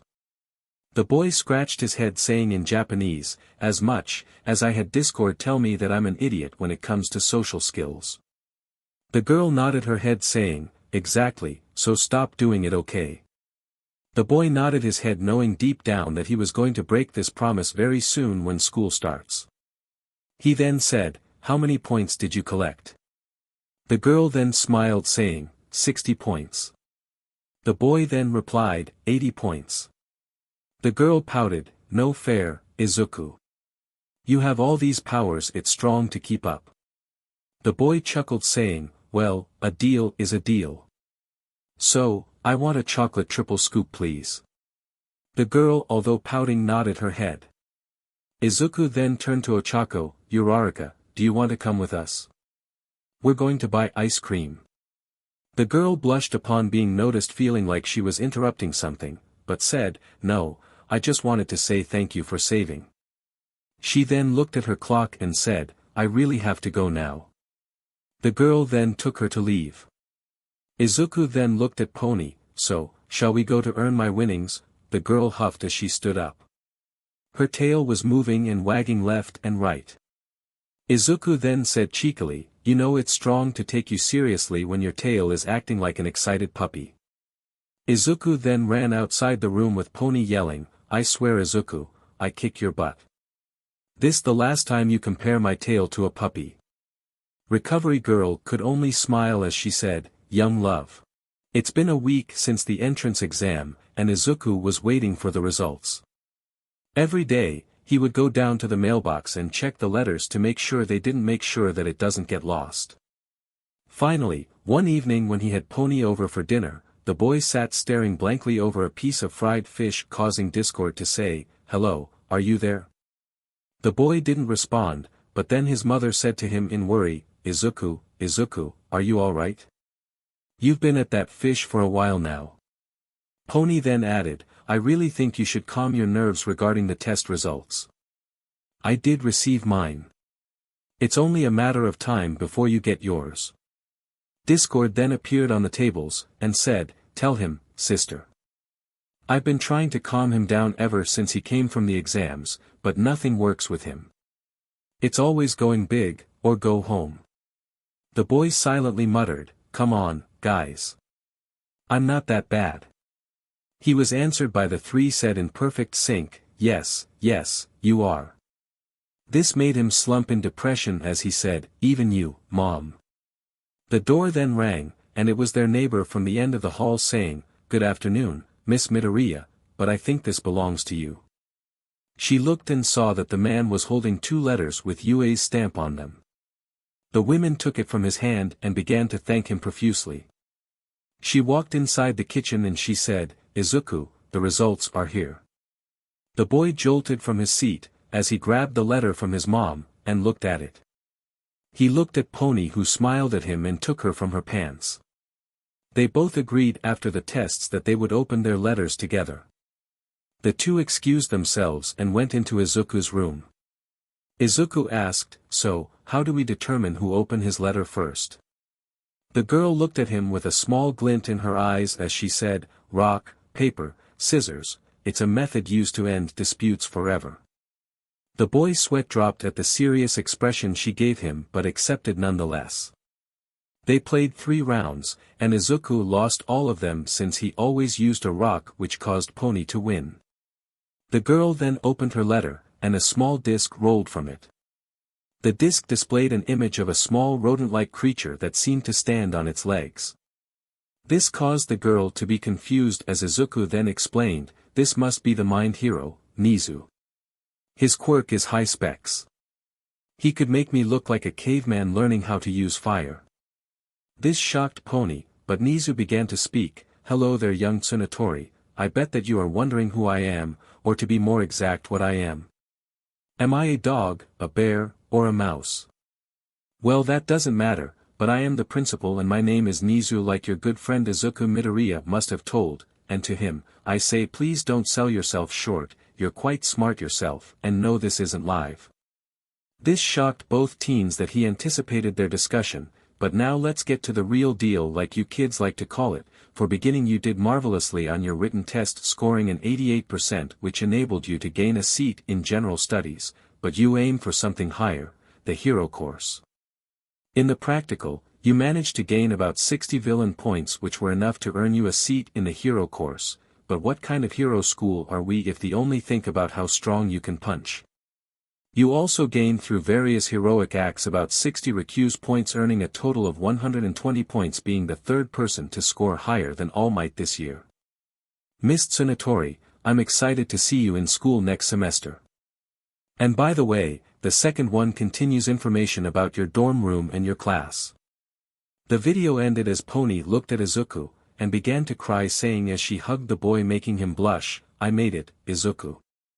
I really did." The boy smiled at her as he said, "I'm really happy for you, Pony, so I'm gonna open my letter now, and when I'm finished, we'll see together in which classes we both are." The girl nodded, as the boy opened his letter. A similar disc to Pony popped out, but this time they were greeted by, "I'm here as a projection." This shocked both teens, but All Might carried on, "Now, I bet you're wondering why I'm here, and why I wasn't responding to your calls." This was true since Izuku was trying to reach out, but he never responded, and Pony was on the secret since All Might that Pony was training with Izuku, and came to the beach and deflated in front of her. "Well, that's because you're looking at the newest teacher in UA." This shocked both teens further since All Might will be teaching them this year. Now, let's get this show on the road. For a beginner, you did extremely good on the written test, scoring the highest even among recommendation students, scoring a 99%, and you only had one mistake away from a perfect score, earning you a spot in our general studies, but you had your sights on something higher, so to the results of the practical exam. You scored about 80 villain points higher than anyone else. However, during your test, you displayed various feats of heroics actions, such as saving young Uraraka from the zero-pointer, and this earned in total 100 rescue points. This made you score higher than me and set a new record in the school. Young Midoriya, welcome to your hero academia. The two looked at each other, and Pony smiled at him saying, congrats, Izuku. I'm really proud of you. The boy smiled as he wiped some tears away as Discord appeared saying, congrats, and for that, you'll begin reality bending training starting tomorrow. But remember what we talked about. The boy then gained a blush as he looked at the horse girl. He sighed knowing that the former chaos user was right. He looked at the girl as he took a deep breath saying, Pony. The girl looked at him, and said, come on Izuku, let's open the dorm letters, and see which class we're in. The boy gently held her hands making her blush as he said, I really need to tell you something. The girl nodded as she mentally thought, is really going to happen? You see, ever since I met you, I've been having these weird feelings toward you. You've been my first friend in 10 years ever since I was diagnosed as being quirkless. You accepted me regardless of my eccentricities. At first, I only thought of it as admiration, but over time it became clear that it was more than that. I tried to tell you how I felt on different occasions, but I was always afraid that you might reject me, but I can't hold it in anymore, so I'm going to ask you. Pony, will you be my girlfriend? The boy said as he closed his eyes expecting the worst. What he didn't expect was the horse girl grabbing him by the face, and smashing his lips into hers. He was shocked for a moment, but then allowed himself to melt in the embrace as he was entranced by the softness of her lips. The girl broke away from him with a blush trying to breathe as she said, what took you so long? Of course, I'd be your girlfriend. You don't know how much I love you, Izuku. You're my first friend in Japan. Everyone used to laugh at me, and my inability to speak Japanese when I first came, but you didn't. You took in and became my friend explaining to me everything. You helped me with my quirk and supported my dreams. You're everything I want in a boyfriend. The boy then felt his tears well in his eyes as he thought this moment, in general, will never come. Both Izuku and Pony then kissed each other for a second time, and Izuku said, how about we go next week on a date to the amusement park? The girl nodded her head as her phone binged indicating that she got a massage. She looked at it and saw a message from Ochako saying that she passed, and earned the third highest score 102 greater than All Might. Both Pony and Izuku then looked at the dorm letters, and opened them as they looked at the card and said in sync, I'm in class 1A/1B. Pony pouted quickly as she said, man, I really wanted to be with you in the same class. The boy gently caressed her face as he said, don't worry. We could still see each other at the lunch breaks, or in the dorms. He then read the dorm notice that said he must be in his dorm during the next 2 days, unlike Pony which said in the next 2 weeks, and Nizu wants to speak with him. The girl nodded her head as she said, alright, but you owe cuddles.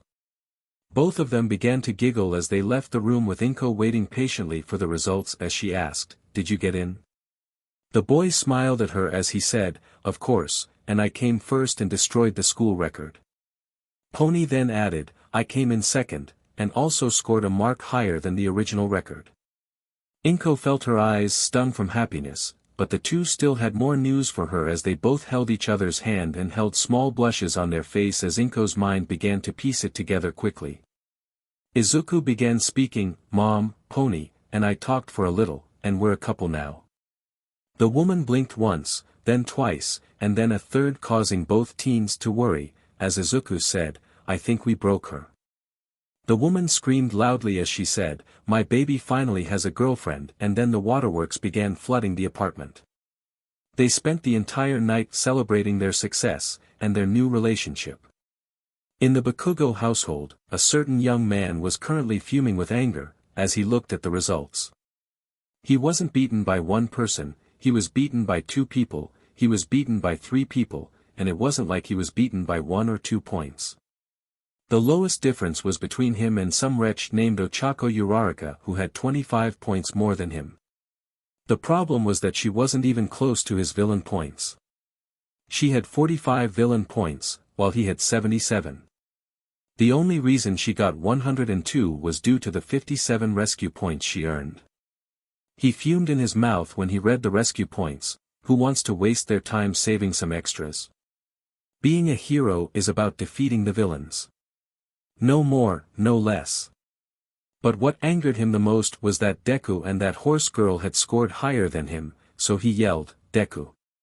It was now late at midnight and Izuku was meeting All Might at the beach. The young man sat as Discord began to speak to him asking him, "Do I have to be awake? Can't I sleep?" He appeared to Izuku as he was wearing a nightgown, and some slippers only for the boy to flick him. "Yeah, you need to be here. All Might said this was important, so I need you up and running since you're my mentor." The chaos being groaned as he nodded before standing on the teen's shoulder. Izuku heard shuffling in the distance, as he saw two figures approaching. The first one was All Might, or as he came to know him, Toshinori Yagi. The other one was a petite-looking girl with a slim figure. She had purple hair, with amethyst eyes. The most striking feature about her was her earlobes, which had earphone plugs from them. He guessed since he brought this girl with him, it wasn't to expand his social circle, but this was Toshinori introducing him to his successor. The boy smiled as he saw All Might, and bowed saying, "Hello, sensei." The old hero smiled as he replied to the boy. The boy then added, "I presume this is your..." The man nodded his head as he introduced his successor. "Yes, I would like to introduce you to my successor, Kyoka Jiro. The young lady has really worked strong to earn one for all. The lady has cleared an entire forest for trash of all sizes and shapes." The girl looked at him and said, "What's up, dude? How's training going with the Lord of Doom and Destruction himself?" The boy was shocked that she knew his secret since it was very protected. He glared at All Might, who simply said, "It kinda slipped out."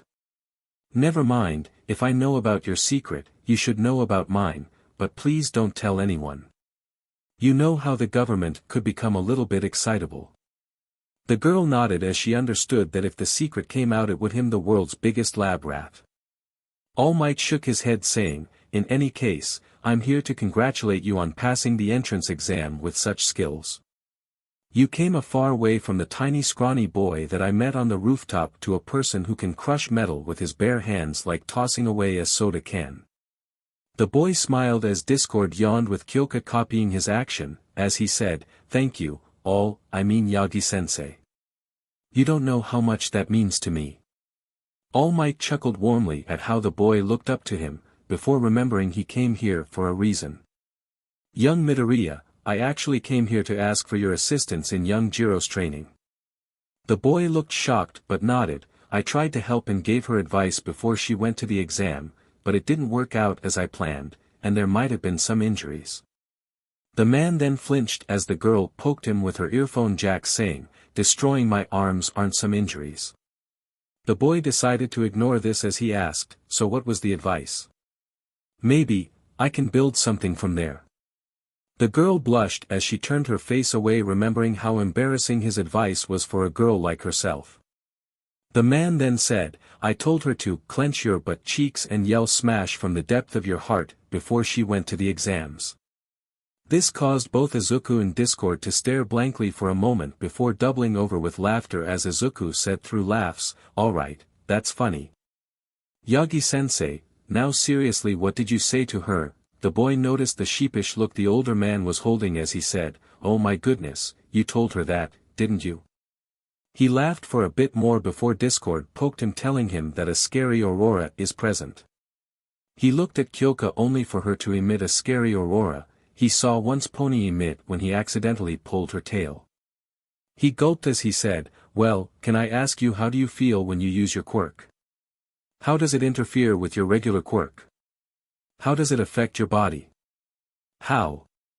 Kyoka lost him at the third question before poking him, so she said, "I think I feel like using an electric power plant.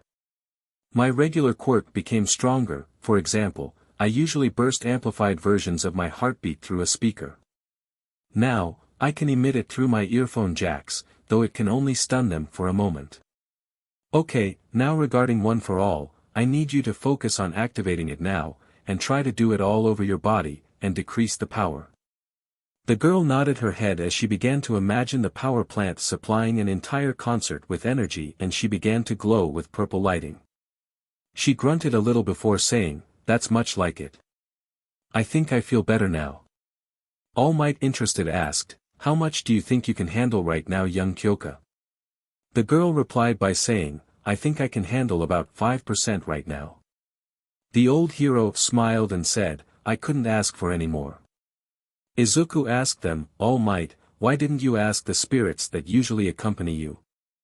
I mean, they must know about One for All." The blonde man was shocked as he said, "What spirits, young Midoriya?" "The ones that were with you, and now are connected to Jiro." This caused the girl to say, "Wonderful, I'm haunted right now by ghosts." All Might came up with an explanation, "I think those are the vestiges of One for All that are with you, young Jiro, so there's no need to worry about them hurting you." The girl gave him a skeptical look before nodding and saying, "Well, I guess I need to go home before my mom wakes up and notices that I'm gone." She began to wake away with Izuku following her lead, leaving All Might to stand alone asking, "What about me?" 2 days later, Izuku was now standing in front of the dorms. During the last 2 days, he and Discord trained his reality alerting abilities for about 16 hours a day. Discord told him that since he already mastered most of his powers, he got the gist of it quickly. He looked around only to see another boy waiting in front of the dorms. The boy was a well-built person with multicolored hair, one side red with one side white. The boy looked at him with a cold expression that made chills run through Izuku's spine. This made Izuku quickly snap his fingers as his boxes grew legs and began to march after him, leaving the now baffled boy behind. Once he arrived at his room, he began to work on it, putting on posters, arranging clothes, and setting his table. He promptly began to put some security measures inside his room. Using his chaos powers, he began to arrange his room, making an endless stairwell here, a volcano there appearing from the ceiling that drips lava into a pool, a bunch of man-eating zombies inside a cage was prompted, in some place, multiple doors led to many different places, a chair made from clouds, a portal on the ground with a portal above it that causes the user to fall to no end, a small petting zoo.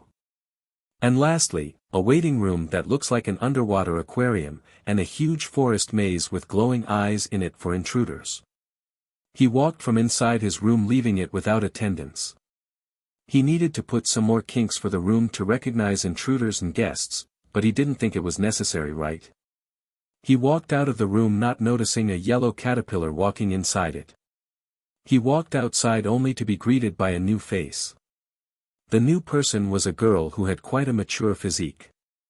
She had cat-like eyes in addition to hair being tied in a spiky ponytail. The girl was standing beside a moving truck full of boxes, causing Discord to say, "Huh, she really went plus ultra, bringing all of her stuff here. Does she know that the room is small?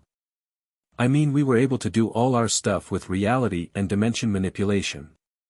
The girl looked in his direction before coming over, and saying, "Good morning, my name is Momo Yaoyorozu. It's a pleasure to meet you." The boy smiled back at her as he said, "The pleasure's all mine, Yaoyorozu. My name is Izuku Midoriya. Do you need help with your stuff?" The girl blushed a little before looking away and saying, "If it's no problem."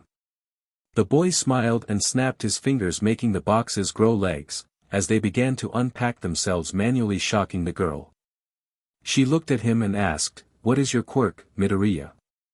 The boy waved his hand saying, "I'll tell you later. It's a secret for now." He then looked at all of the stuff being unloaded, and he said, "Are you sure your room can fit all these things?" "I'm sure the room is quite small for these things." The girl frowned, but the boy said, "I have an idea." They walked inside the dorms and they were greeted by the boy from before, who said, "Hello, Yaoyorozu. It's nice seeing you again." The girl bowed as she said, "Hey, Todoroki. It's nice to see that you passed the recommendation test." The boy simply nodded before saying to Izuku, "Are you also a recommendation student?" The boy shook his head before saying, "No, I'm a regular student, but they said in my results that I need to come here in 2 days, so I packed and came here as soon as I can." The boy nodded before asking, "Have any of you seen our homeroom teacher?"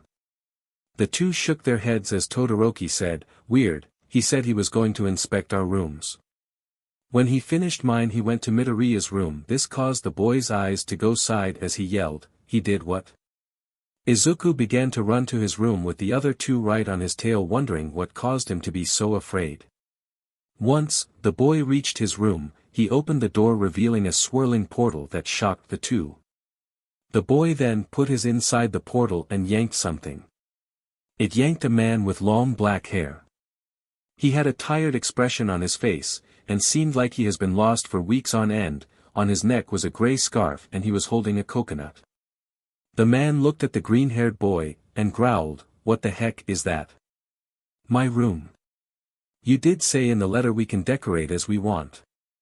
Izuku said, only for the man's eyes to glow red, but he noticed that his power has no effect on the boy nor the hell room he just escaped.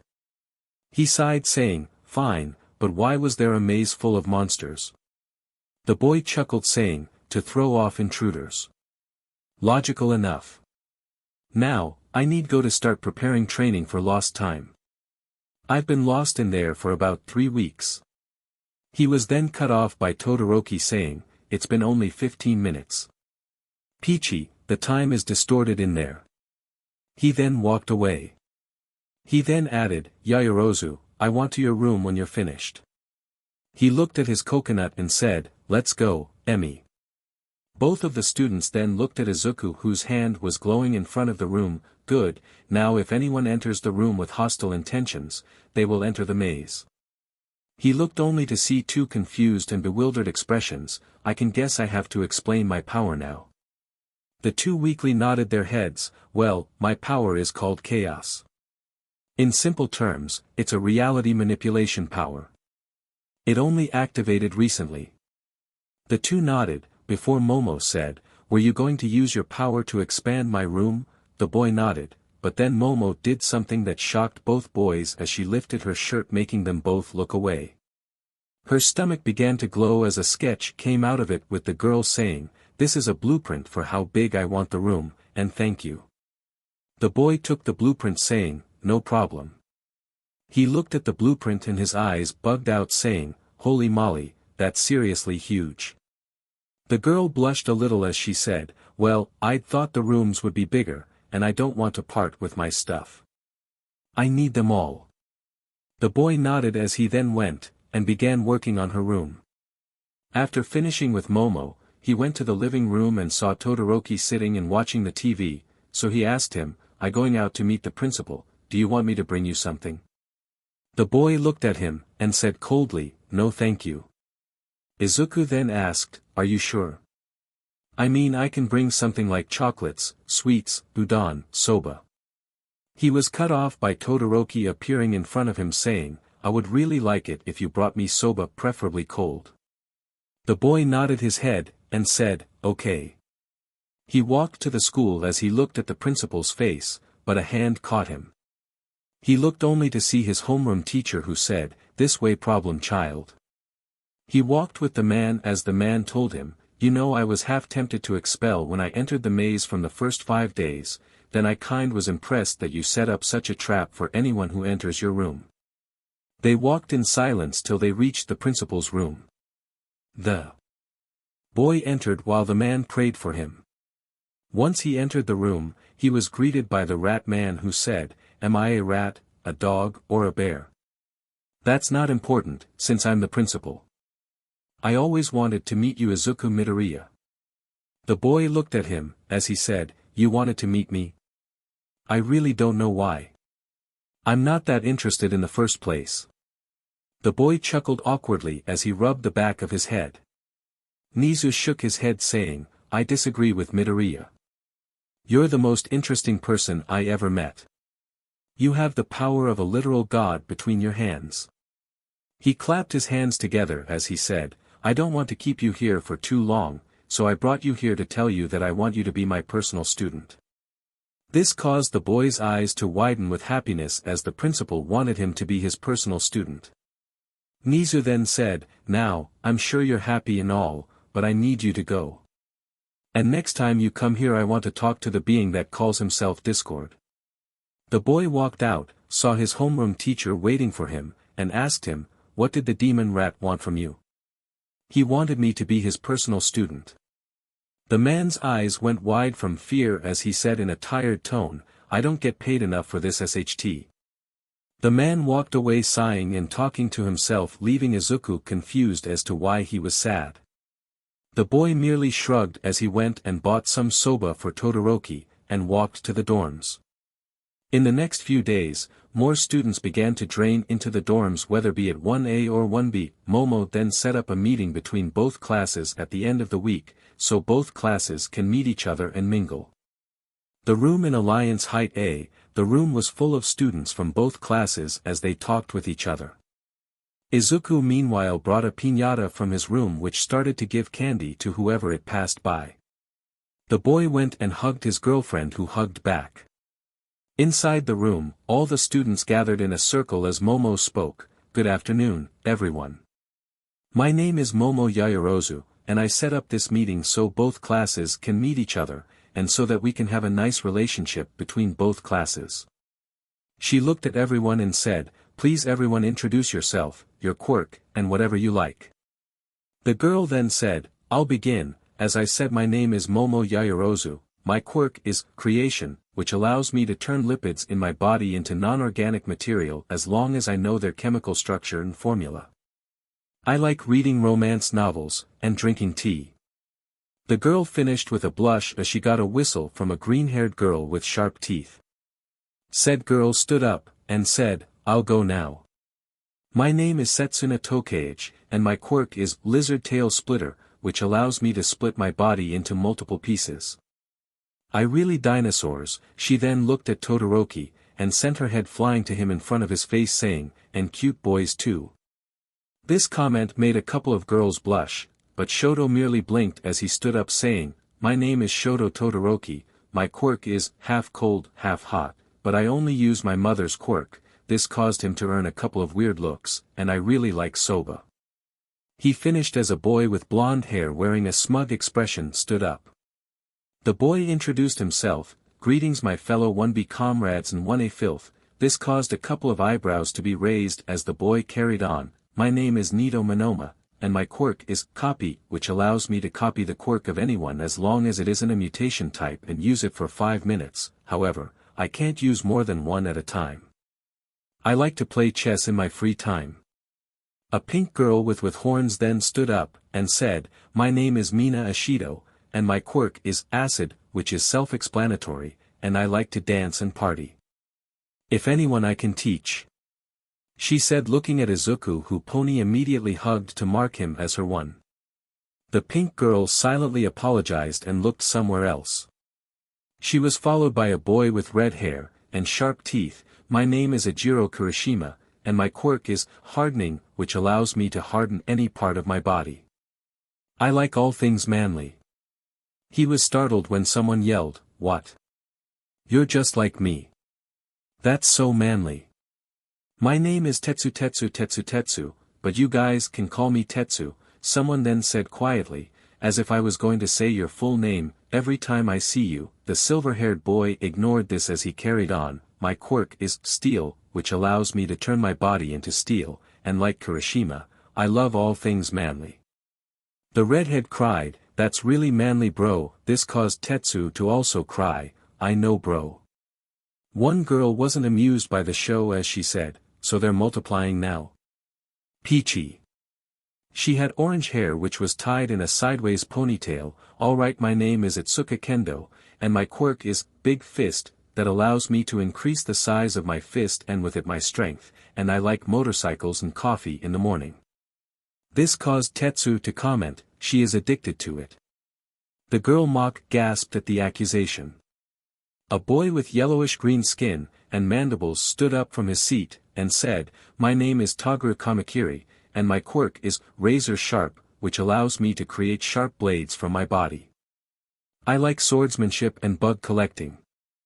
He went to sit down, but he then added, "Don't open the bugs enclosures in my room unless you want the dorms to be invested with bugs." Kyoka, who was sitting beside Momo, then introduced herself, "Hey, my name is Kyoka Jiro. My quick-riz earphone jack." Not impressive, I know, but recently I found out that other than listening and emitting my heartbeat, I can use it to strengthen my body, increasing my speed and strength. I like punk rock music. The introductions continue to follow, and new faces arrived late to the gathering such as Tenya Ida, Ochako Uraraka, Denki Kaminari, and Koji Kuda from 1A, and Ibra Shiozaki, Rin Hiryu, Manga Fukudashi, and Juzo Hananuki from 1B. Finally, it reached Pony, who said, "I'm Pony Tsunatori, and I'm an exchange student from America. I came here recently, but I learned the language thanks to my boyfriend Izuku." The mentioned boy blushed. "My quirk is horn cannon, which allows me to launch the horns in my head and control at least 3 pairs of them with my mind. I like manga and anime." Izuku, who had his blush diminished, said, "My name is Izukumidoriya and my quirk, so to speak, is chaos, which is in reality is a reality manipulation power. I sense something I like to dub as chaos energy, which I absorb, and then use it in different forms." He was cut off by a girl who had silver hair who introduced herself as Reiko Yanagi. "What happens if there isn't chaos? Does that mean you're quirkless?" The boy shook his head as he explained, "I used to think the same thing, but I couldn't any further from the truth.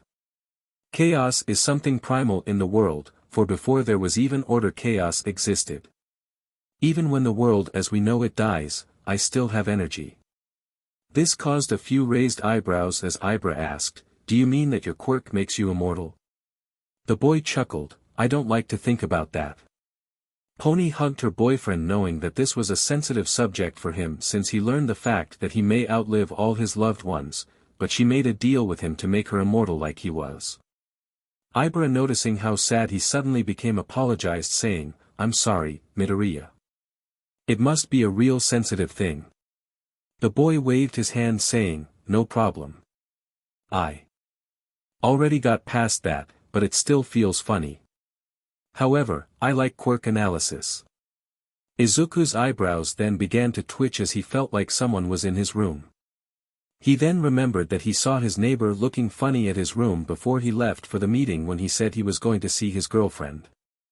He opened a viewing portal to the maze, and saw the grape-haired boy running away from a bunch of dinosaurs he put earlier in the maze. He laughed at him while the others looked and began to laugh with him. Finally, Discord appeared on his shoulder, and said, "He's been there for a couple of hours now. I bet he lived inside it for about 1 year. Get him out from there." Everyone was amazed at the creature that was sitting on Izuku's shoulder except Pony. Izuku created a small portal, grabbing Mineta, who looked around like a madman. "What the hell is your room? It's like a nightmare. I entered to see if your girlfriend gave me any of her stuff, but ended inside a maze filled with man-eating monsters." The great boy looked at Izuku, who seemed to be angry. The green-haired boy then shoved a ball of chaos energy inside the boy. The smaller boy began to spasm before he finally passed out from the pain. Izuku then stood up and grabbed Pony's hand. He looked at everyone, and said, "Goodbye, I'm going on my date with Pony now." He walked out the girl, but then the lizard girl followed him shouting, "Hey, I want my own dinosaur. Can you make me one before you go?" Kyoka then said, "I'm grateful that I'm not in the same dorms with her, cause cleaning after that thing would be a nightmare." This didn't help the 1B students, who looked at the scene with dumbfounded expressions on their faces. Both Izuku and Pony were walking away from the school as they both got permission from their respective homeroom teachers a day before to go on their date. Of course, Izuku had to give Class 1B's resident lizard girl a small dinosaur egg that she wanted, and he told her that he made the being inside it tame. Pony looked at him and giggled, "You know, Izuku, you shouldn't have given Setsuna that raptor. I'm sure he'll make a huge mess in 1B's dorms, and we'll have to join her in cleaning after it." Izuku chuckled as he said, "Well, it seems that this is your problem, not mine." Izuku jumped as he screamed in pain. He looked and saw a horn on his back. He took the horn out, and said, "That hurts." "Why did you do that?" Pony just smiled as she said, "I don't have the slightest idea what is talking about, Zuzu." She ran away from him to his house. He said that their date will begin from here. Once she arrived, she knocked on the door only for his mom to open it and say, "Pony sweetie, it's a pleasure to see you. What are you doing here? I thought that you and Izuku were on a date." The girl nodded as she said, "Izuku said that our date will begin from here. I don't know how though." Izuku then came barreling through the door as he smashed into Pony, sending both toppling to the ground. He opened his eyes only to see her above him as she smiled and kissed him on the lips. His mother cleared her throat saying, "As much as I love this show of affection, you're making me feel old." They both stood up with blushes on their faces as Izuku went to the door of his room, and tapped on it 3 times. He looked at Pony and said, "Would you like to do the honors?" The girl, curious, walked over to the door and opened it, seeing what was on the other side, and she was thrilled. On the other side of the door was an American street. The girl looked at her boyfriend as she jumped in happiness saying, "Izuku, are you really taking me on a date to America?" The boy nodded his head as he said, "That's right my dear Pony." The girl jumped excitedly as she said, "Can I go see my mommy? She said she wanted to talk with you if we ever visited the USA." The boy began to sweat bullets because to him Pony's mom cow lady was terrifying as hell. They usually talked to her with Pony on the phone, but he couldn't help but feel that the woman wanted to skin him alive for dating her daughter. The boy gulped as he gave her a shaky thumbs up. They then walked through the door connecting to the other side as Izuku's mom said in astonishment, "Doors that lead to other countries. Can't say I expected that, but what can I do? Well, it's time to go back to training I presume."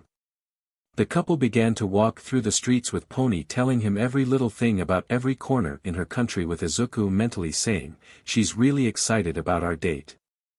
I'll give her that." The girl asked him as they walked through a park, "Where are we going, Izuku? You still haven't told me what did you plan for today?" The girl began to poke playfully him in the cheek while the boy chuckled as he detached his fingers and began to tickle in her stomach as he knew that she was ticklish. The girl doubled over as she laughed, unable to control herself on the soft grass of the park. Izuku eventually stopped as he said, "Only a little bit more. I promise that you'll be going to love it." The girl smiled as she said, "I always believe you, Izuku." She stood up as she grabbed his hand, and they walked together while she held his hand and leaned toward him. They walked for a bit more before reaching a place that Pony only read about in reviews. "Izuku, is that Michael's Quirk Coffee Cafe? The only cafe in the world that allows quirk usage." She looked at her boyfriend who smiled at her as she began to jump in happiness as she said, "But that place is expensive. How were you able to book a date there?" The boy chuckled as he said, "Well, I booked it 4 months ago. I wanted our first date to be someplace you really like, so I might have paid a fortune for it." The girl grabbed his face, kissing him as he mentally said, "Totally worth every penny." They both entered it and were escorted to their seat, where Pony was looking around in awe as Izuku leaned in and said, "If you keep looking at the place like that, people will think that you never entered a coffee shop in your life. Cool your jets a little." The girl blushed a little as she said, "I can't help it. This place is like a dream that every girl from Texas wishes to go to on her date. I mean, I still couldn't believe you booked a place for us. It's really astounding." The boy chuckled as he said, "Well, you're here now, so stop acting like that, or you'll never let me bring you to a high-class place like this ever again." The girl mock gasped as she then broke into a fit of giggles. The boy then saw a waiter stand up to them, and say, "Hello, my name is JHN, how can I be of service to you, and the lovely lady tonight?" Izuku smiled as he said, "I want a strawberry milkshake with 2 small cakes and a croissant, while my girlfriend here wants a mango smoothie with a cup of coffee to the side, add to that a small cake." He was poked in the side, "I mean a big slice of cake with a strawberry and blueberry crepe on the side." The man bowed as he went to deliver the order as Izuku rubbed his assaulted spot. He looked at his girlfriend and said, "You know, you didn't have to hit me so strong." He then let a tear roll down his cheek. The girl rolled her eyes at his antics, and said, "Come on Zuzu, you know that I wouldn't hurt you." She paused for a moment and then added, This shocked the boy, but he can only respond to her by laughing a little as he knew deep down that she doesn't mean it, at least, he hoped that she didn't mean it. Izuku looked to his side as Discord appeared on his shoulder. "Look at this place, it's even fancier than its website makes it appear." He summoned a monocle on his eye as he added, "You seriously pulled all the stunts for this, didn't, Izuku?" He bowed to Izuku as he said, "You outdone me. I have to admit that you went all out beyond my expectations, but you're still missing something."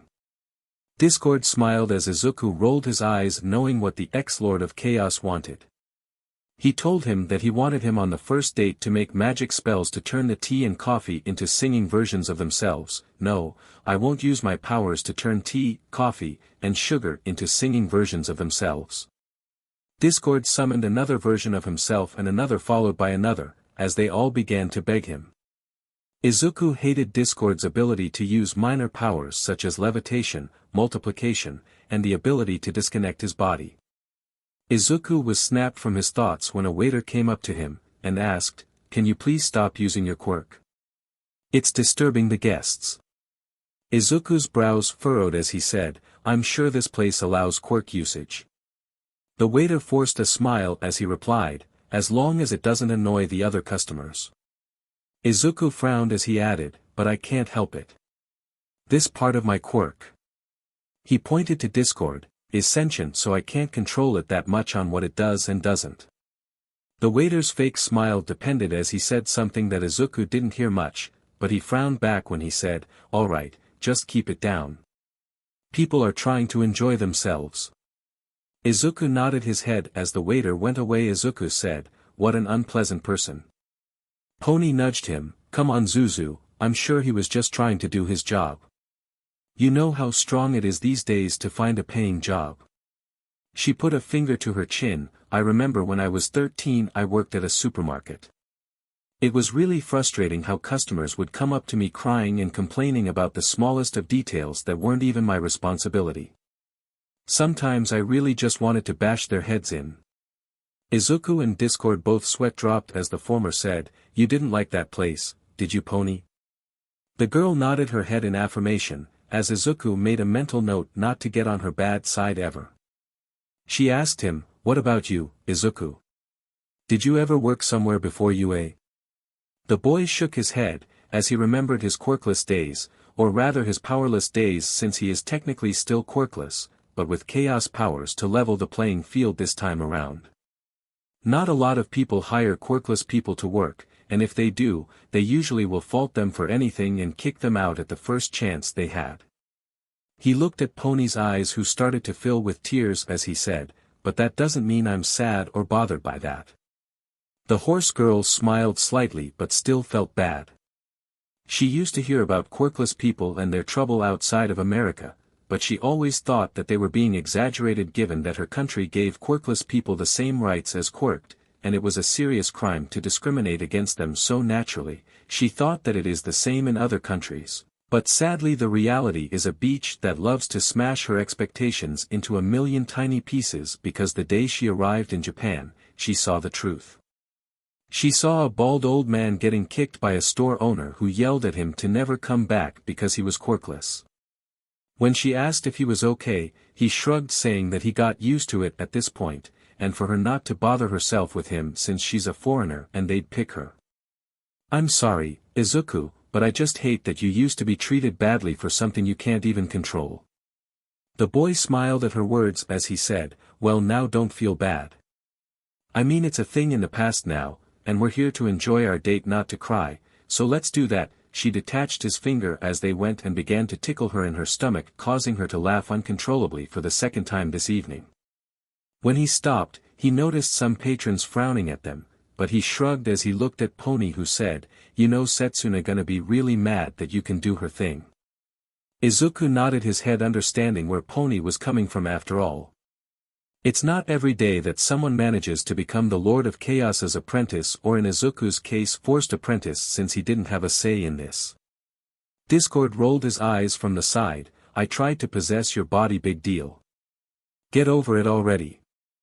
I mean, I'm already over it. This caused a tick mark to appear on Izuku's forehead as he said, that's because you weren't the one being possessed, I was. The two began to argue back and forth with Pony laughing at them before she decided to intervene. I'm wondering if you two share the same body, does that mean you two share thoughts? Both of them nodded with Pony gaining a smirk. So Discord, does Zuzu ever have perverted ideas about me?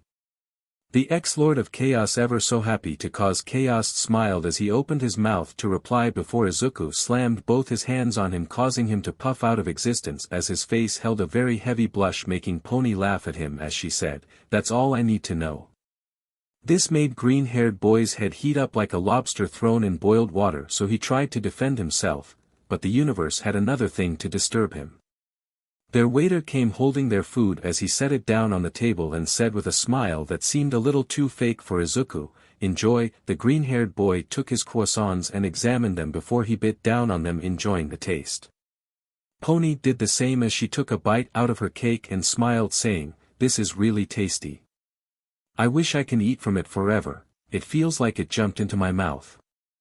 Izuku laughed as he said, you know I can make it move into your mouth with my chaos magic, but it would make so much attention.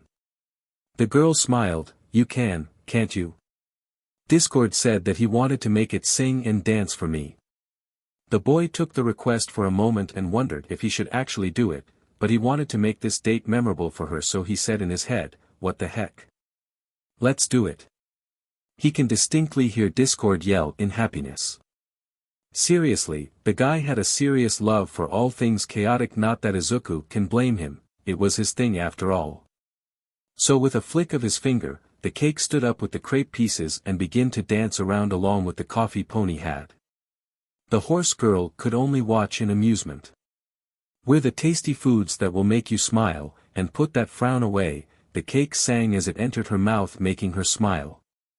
It was all happiness till a waiter came in their direction, and said with anger in his voice, are going to seize your actions, or are going to kick you out of here. This caused Izuku to frown as he said, what's your problem? We're not disturbing anyone. Everyone seems to be having their own food, and we're barely making a noise. The waiter seemed to get angrier by the minute as he replied, you and this girl of yours were an annoyance the moment you came into this store, so I want you to leave. This made Izuku get angry as he was about to go and punch him in the face, but Pony stopped him. He looked at her as she shook her head signaling to him that it was not worth it, and that should leave anyway to go and meet her mother. This boy shivered as he thought about that. He grabbed Pony's hand as he walked outside the cafe while having their stuff put inside a box. He looked at the cashier as he paid them money, we're not going to give you a good review. The cashier could only smile awkwardly as this was the third time this week one of the new waiters kicked a customer for not living out of their ideals. Izuku and Pony then walked out, but Izuku then allowed the back of his shirt to snap itself.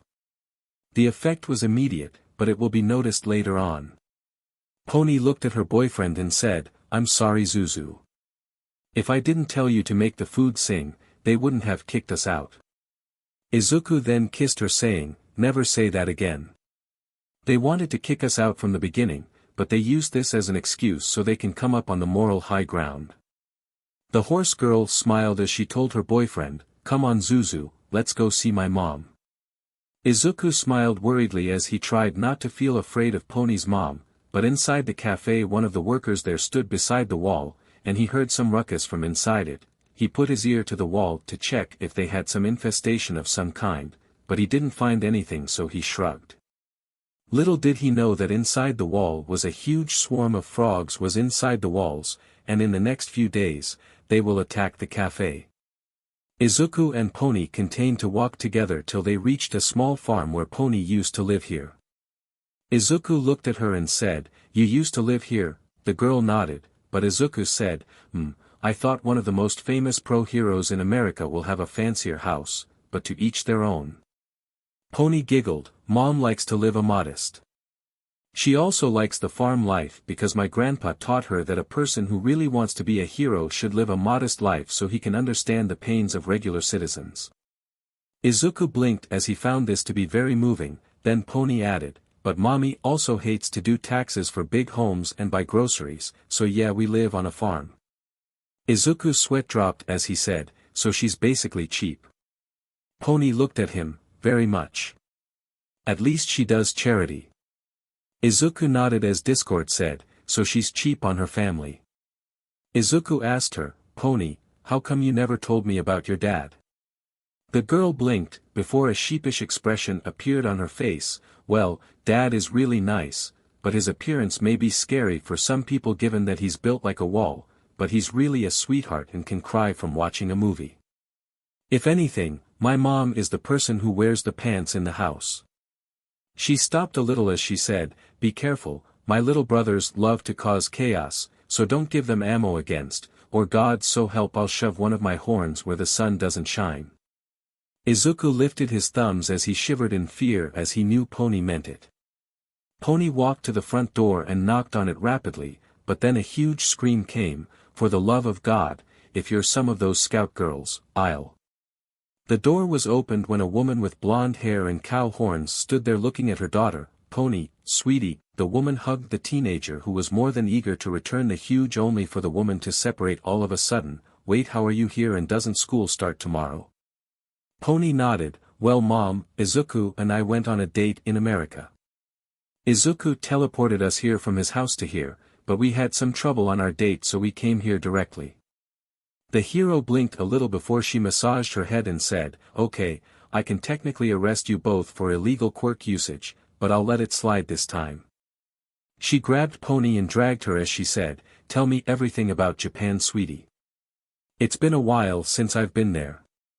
The girl smiled as she used her horn to drag Izuku inside her home with the boy tilting his head in confusion feeling left out. Cow Lady looked at him and said, well, how can I forget about you? The little punk who stole my pony's heart.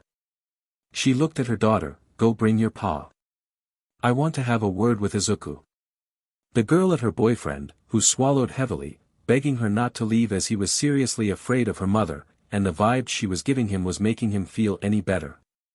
The girl simply laughed at him as she went away to bring her father. Cow Lady began to circle him, but Izuku felt like he was in the ocean with a shark waiting for the perfect moment to strike. She asked him, so you're the big shot that took my girl's heart? I don't see anything impressive about you. She eyed him up and down shaking her head, what does she see in you? Discord popped on his shoulder with a small bowl of popcorn. Well, it all goes back to the fact that he wasn't one of the people who tried to trick your daughter to go shady places with him. The shadiest place he took her to is the beach that they cleaned together. Izuku grabbed him and began to shake him as he asked, whose side are you on? The heroine then slammed her foot into the ground as she shifted into her minotaur mode and grabbed the boy who squeaked asking him, what are your intentions with my daughter? And you better be honest with me, because if you thought Pony's horns are painful, wait till I use you for target practice with mine. I just want to make her happy. I don't want anything other than that. She eyed him for a moment as she asked, are you sure? The boy nodded fearfully, but suddenly she let him down as she hugged him saying, welcome to the family, kid. And from now on I'm Ma. Izuku stood there as he said quietly, what the F just happened here? Cow Lady heard him as she laughed at him. Her daughter told her that her boyfriend was a bundle of nerves, but she didn't think he was so funny to toy with. The boy literally melted between her hands. She looked over the corner to see her husband still crying that his daughter is there. Seriously Harold, how can someone like you be such a crybaby? Man up for once. The man looked at her and said, I'm just happy that I saw my baby girl. Harold was a 6 feet man with an ox head and a serious expression etched into his face. He had huge horns on his head. His entire body was muscled from working on the farm from planting to taking care of the animals, but his appearance was a contrast to his behavior. The man was soft-hearted, and he can cry from watching a sad commercial. Cow Lady said, well, you have to meet your daughter's boyfriend. Suddenly a huge ruckus was heard from the second floor of their house as 2 boys came crumbling down. Pony has a boyfriend? Who in their right mind would want to date her? The girl frowned as her brothers snickered at her. Meanwhile, Izuku was standing on the side confused about what he should do. Discord then appeared and said, "I suggest we book it with her." Izuku replied, "I think that they might chase me to Japan, and I don't want to risk it honestly." The ex-Lord of Chaos nodded as he also felt confused. Pony saw her boyfriend standing there not understanding what was happening. She went and grabbed him saying, "Izuku, this is my family," she said, pointing to everyone. "This pa." The huge man smiled at him, which Izuku found unsettling given his scary appearance, but he couldn't judge people on their appearance. "My ma," she said, pointing to Cow Lady, "I hope she didn't mess with you too much. It's kinda her thing to scare people. That's why we put a scarecrow that looks like her." This caused the woman to frown. Pony then took an unimpressed look as she pointed to the two boys to the side saying, "And these dorks are my younger twin brothers JHN and Jack." The two frowned at the less than respectful introduction as they said, "Hey, at least we didn't spend most of our childhood watching manga hoping for it to become one day real." Pony then sent two of her horns to skewer her brothers who ran away. The rest of the time at her family's home was as eventful. He talked with her dad and found that the guy was originally Japanese, but he changed his name when came from Japan to merge better with the American society. Pony's mother tried to scare him some more, but Pony always stopped her. Her brothers begged him to give him some juice on their older sister, but remembering her threat, he wisely didn't say anything. In the end, Izuku used Pony's room to go back to his room in Japan. They walked to UA as they went to the dorms so they won't miss the curfew. Izuku looked at Pony, who was smiling happily as she leaned her head against his arm. He asked her, "Did you like our date?" The girl looked at him smiling, "Of course, it's the best thing ever. You also got to meet my family, and my parents think that you're so cool, so that's something." The boy chuckled, "Well, I can't say I didn't like them, but your mom is seriously scary." The girl laughed at him as she said, "Well, look at the bright side, she didn't chase outside the house like the last boy I brought over." Izuku laughed for a moment before his head registered her words, and felt a shiver of fear run down his spine. Izuku walked to her dorms. The moment they entered they saw Setsuna snuggling with a baby raptor that was wearing a diaper of all things. Kendo looked at Izuku and Pony. The girl quickly went to Izuku saying, "Why did you give her this?" The boy chuckled as he said, "She asked nicely." The orange-haired girl tried to grab him, but he disconnected his body causing Tokage to yell, "Hey, that's my thing." Kendo shook her head, "No, Izuku, I want you to tell Setsuna to give you the baby raptor. This thing will cause a huge mess." She looked at the girl who was holding the baby dinosaur tightly like she was holding her own flesh and blood. The boy walked away as he said, "Sorry, but that sound like a you problem." He looked at Pony and kissed her on the cheek. Itsuka tried to lunge at him, but he jumped, "See you tomorrow, my little pony." He ran away as Kendo followed him demanding he come back here and face her like a man. Tokage looked at her, and gave her the baby dinosaur saying, "It's your time to watch over Rodney."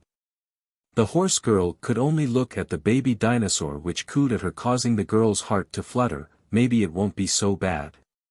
She looked only to see a pissed-off Itsuka coming back from her failed attempt to catch Izuku. The second day came, and everyone was getting ready for their first class in UA. Izuku himself was extremely excited. He was bouncing from side to side causing small tremors of reality shift to occur. Discord appeared and whacked him on the head, "Enough. I think you almost changed the entire history of the Middle East and Russia during your excitement tremors." The boy nodded as he sheepishly focused to turn everything back to normal. Once it was done, he went to 1B dorms to take Pony to her first class for the day. When he knocked on the door, he was stunned when a missile of orange hair collided with him.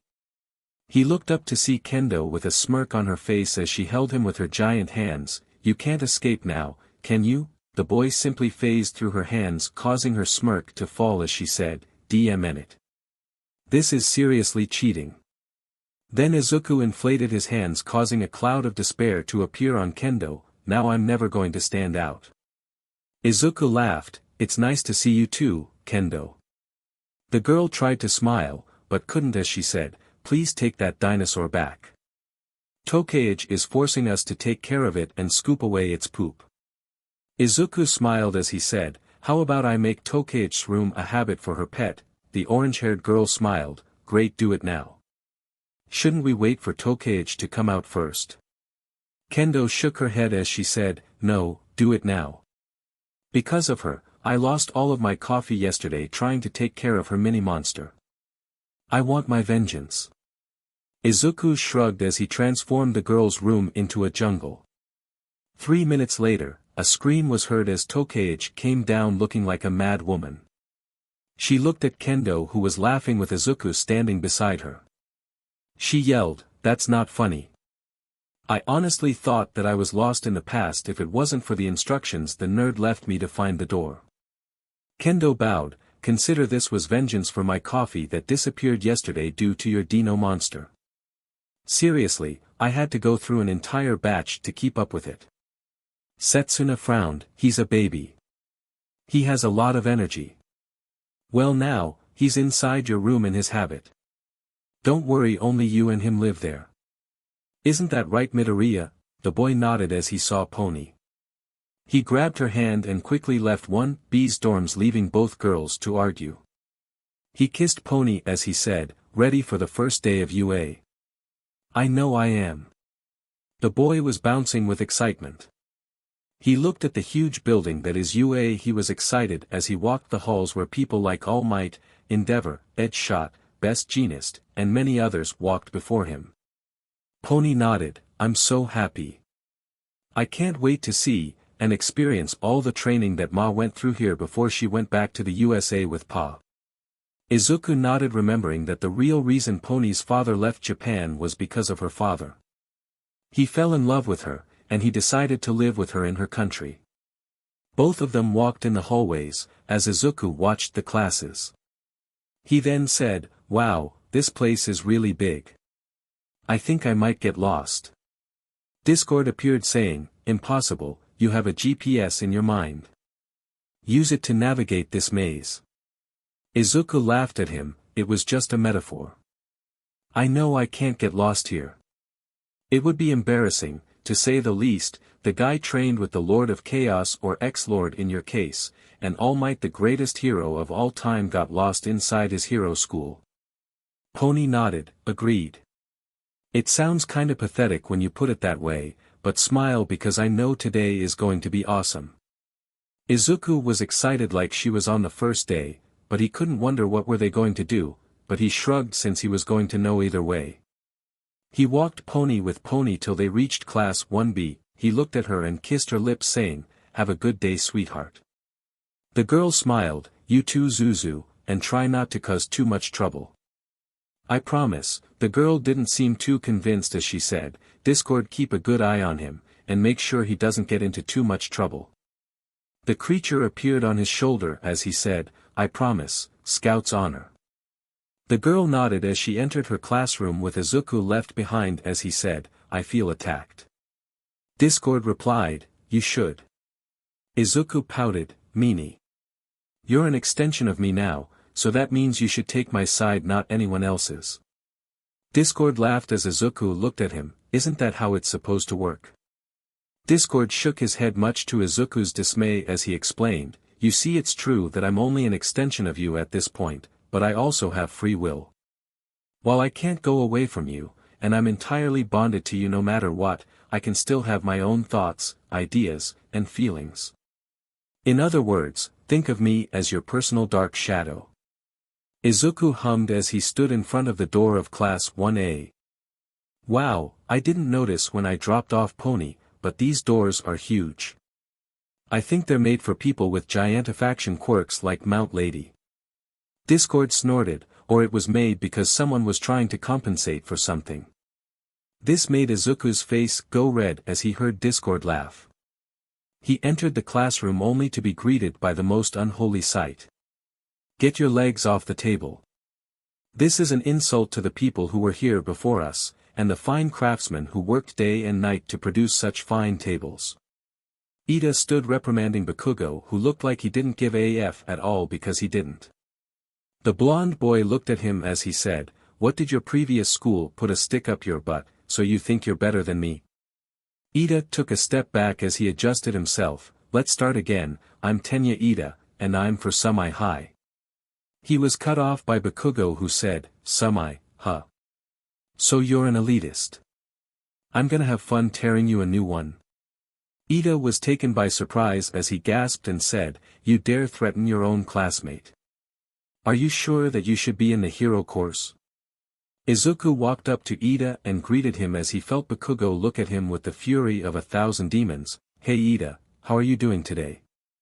The boy swiveled on his feet as he faced Izuku, taking both boys by shock. Ida looked at Izuku. "Midoriya, you saw the truth of this test. When everyone went running, you ran to help her. I must admit that you're the superior student." Izuku rubbed the back of his head as he laughed awkwardly at Ida's earnest behavior. Izuku then turned around as he felt someone enter the room only to see Ochako, who was smiling at him. "Midoriya, how are you doing? Are you excited as I am for the first day?" She stopped for a bit before she asked, "And was your date with Pony last night? Was it good? Did you have fun? Did you embrace?" Izuku's sweat dropped as he said, "Well, it was fine all things considered." Discord appeared on his shoulder as he said, "He got kicked out of the cafe." He looked at his mentor as he said in annoyance, "They didn't need to learn that. Why did you tell them that?" Izuku grabbed them as he began to shake him rapidly, causing both of his friends to sweat drop at the comedic. Izuku was then slapped across the head. He looked only to see Dark Shadow, Tokoyami's quirk above him as it said, "Hey, stop abusing him. We sentient quirks have feelings too." Izuku frowned as Discord said, "Your teacher's coming. Take your seats, you want to give him a good impression." And true to that, everyone was in their seat, as they all watched a caterpillar of sorts roll inside the room, making everyone ask themselves, is that his mode of transportation? Aizawa came out of his cocoon, and he entered his teacher mode, looking around as he nodded, "Good, you're all rational students." He then introduced himself, "For those who don't know, my name is Shoyuta Aizawa and I'll be your homeroom teacher for the next 3 years. He scratched his head as he said, "Now, I know this might be shocking, but I'll give you all clothes and I want to all head to the training field." He picked a sports uniform and threw it to Izuku, who caught it before he left. Izuku blinked as he held the uniform. He looked at the others and said, "Well, let's go." With that, everyone exited the classroom not knowing the ordeal that they were about to face. So alright folks, that's all for today. Stay tuned for part 3. Do subscribe, like and share for more such videos. Also check out the story and author Demon Heart 12 on FANFICTIONnet. Press the bell icon to be notified first on release. See you in the next video. Till then, goodbye.